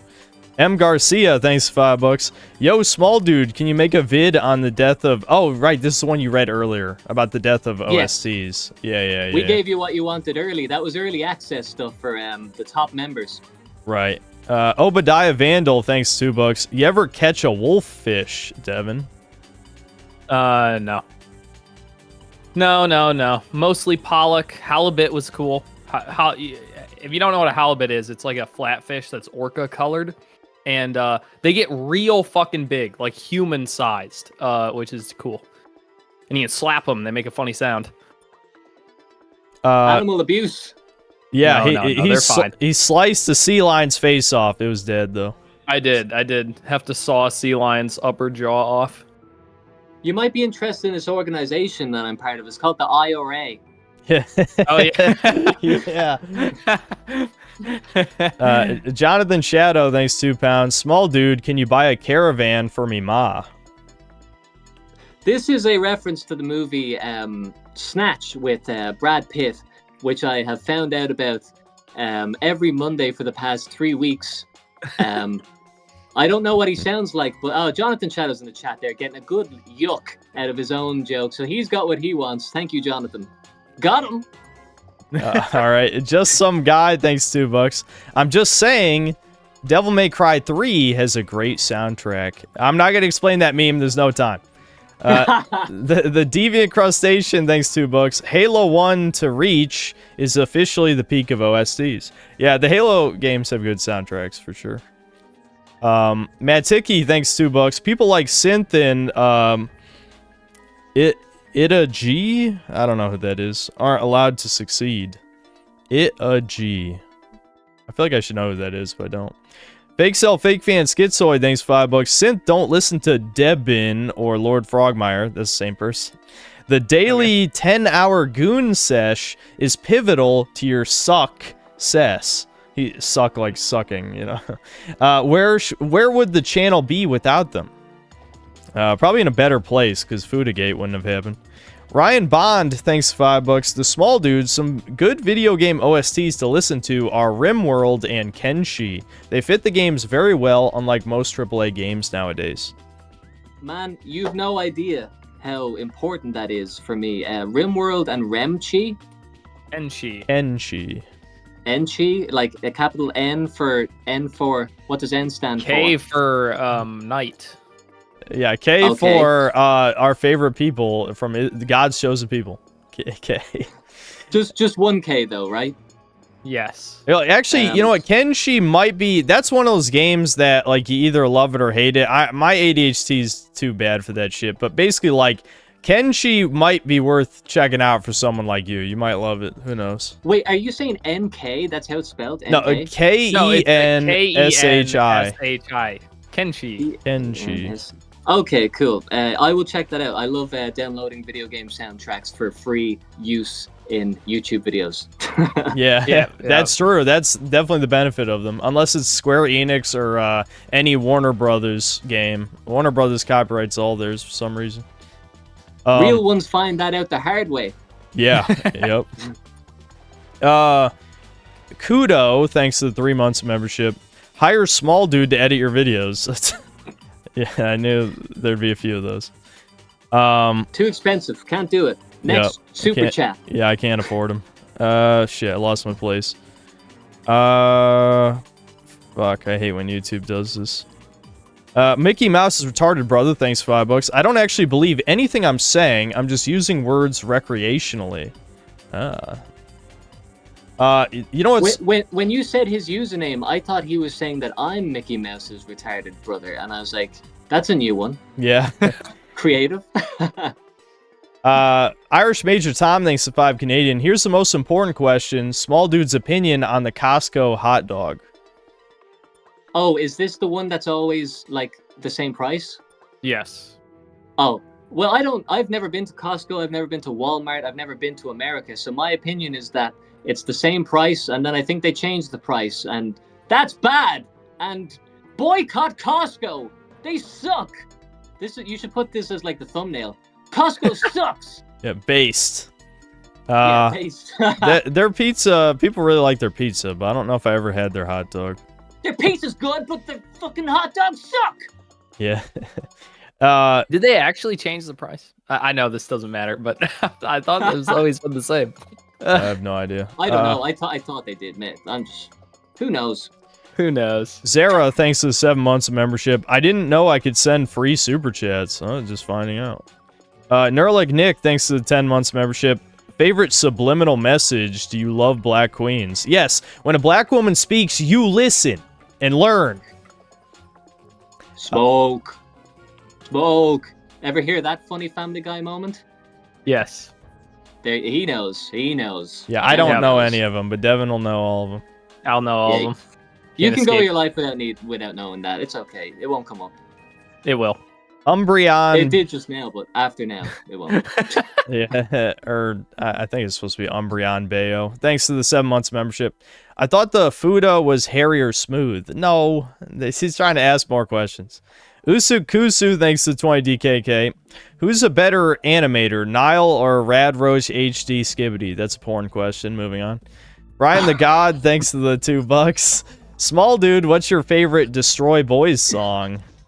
Oh my god, man. Do you know what he's talking about? Yeah, from the Tony Hawk video, yeah. Yeah, oh my god, they're terrible. My favorite one is I love all their songs at the last second when it ends. That's my little funny answer.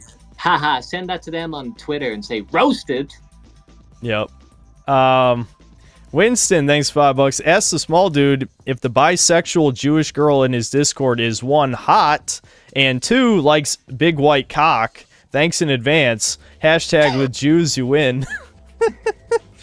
That I hope that is very unbecoming of a gentleman to say, and I don't condone that kind of lewd behavior. I don't know what type of live stream you think this is.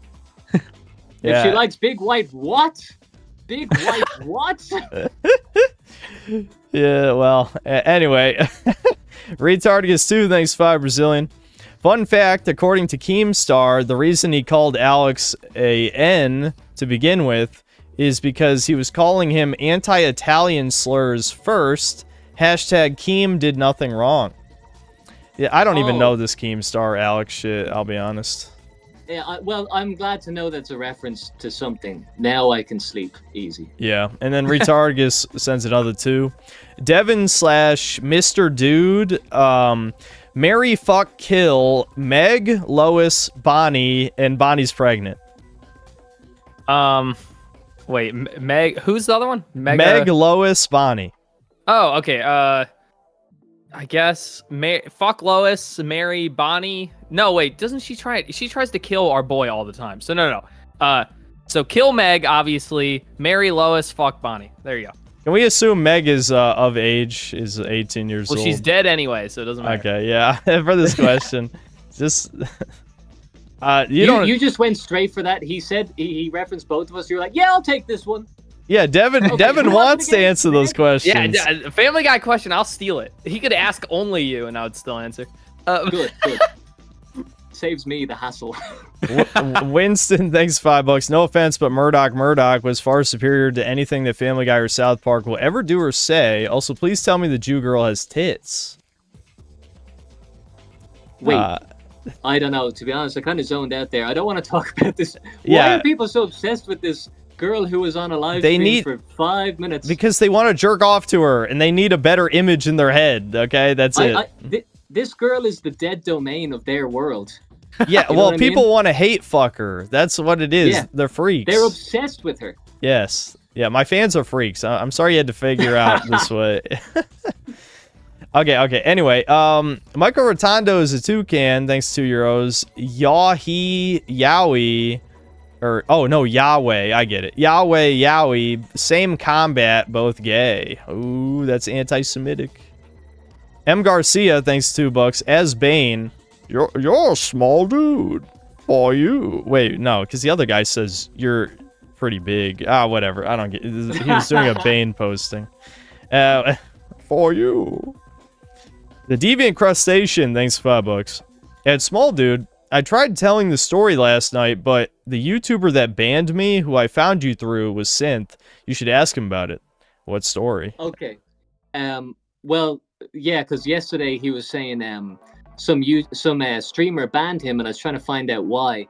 And I guess the joke was that everyone else knew who the streamer was except me, and now I know. But he's obviously unbanned.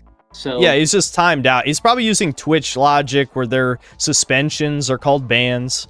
He's not banned. Just timed out. He's here. He's loud and he's vocal and he's saying what he has to say. Deviant, welcome. You're part of the stream. You're like the fourth member of the stream. You're not banned. Aurelian, thanks to the 1 month of membership. Show him Poir and Breakers. I'm not showing. Well, actually, Breakers has been on the stream for a while, but that doesn't matter. Wait, well, hold on. He's saying now I have to ask you why he was banned. He deserved it. I don't know. Lord Omega. Lord Omega, thanks to $5. Synthetic Man and Small Dude should take out their respective plushies and make it look like they're talking to each other, voices included. No. Rob Von Karstein, thanks £5. As a Welshman, I'm allowed to be racist against the Irish. Eat your taters, small man. Grow up big and strong. Okay. Accurate depiction of Irish people. This guy knows the stuff. He's read a book or two. Tiny Conspiracy, thanks $5. Fan proof became a pseudo necessity at the beginning of Gamergate. Everyone got fed up at all the gamer activists who weren't gamers reality. Oh, I see what you mean. Yeah, people were being fake fans and stuff. No time for that topic, sorry. Fucking hell, just people keep sending in money.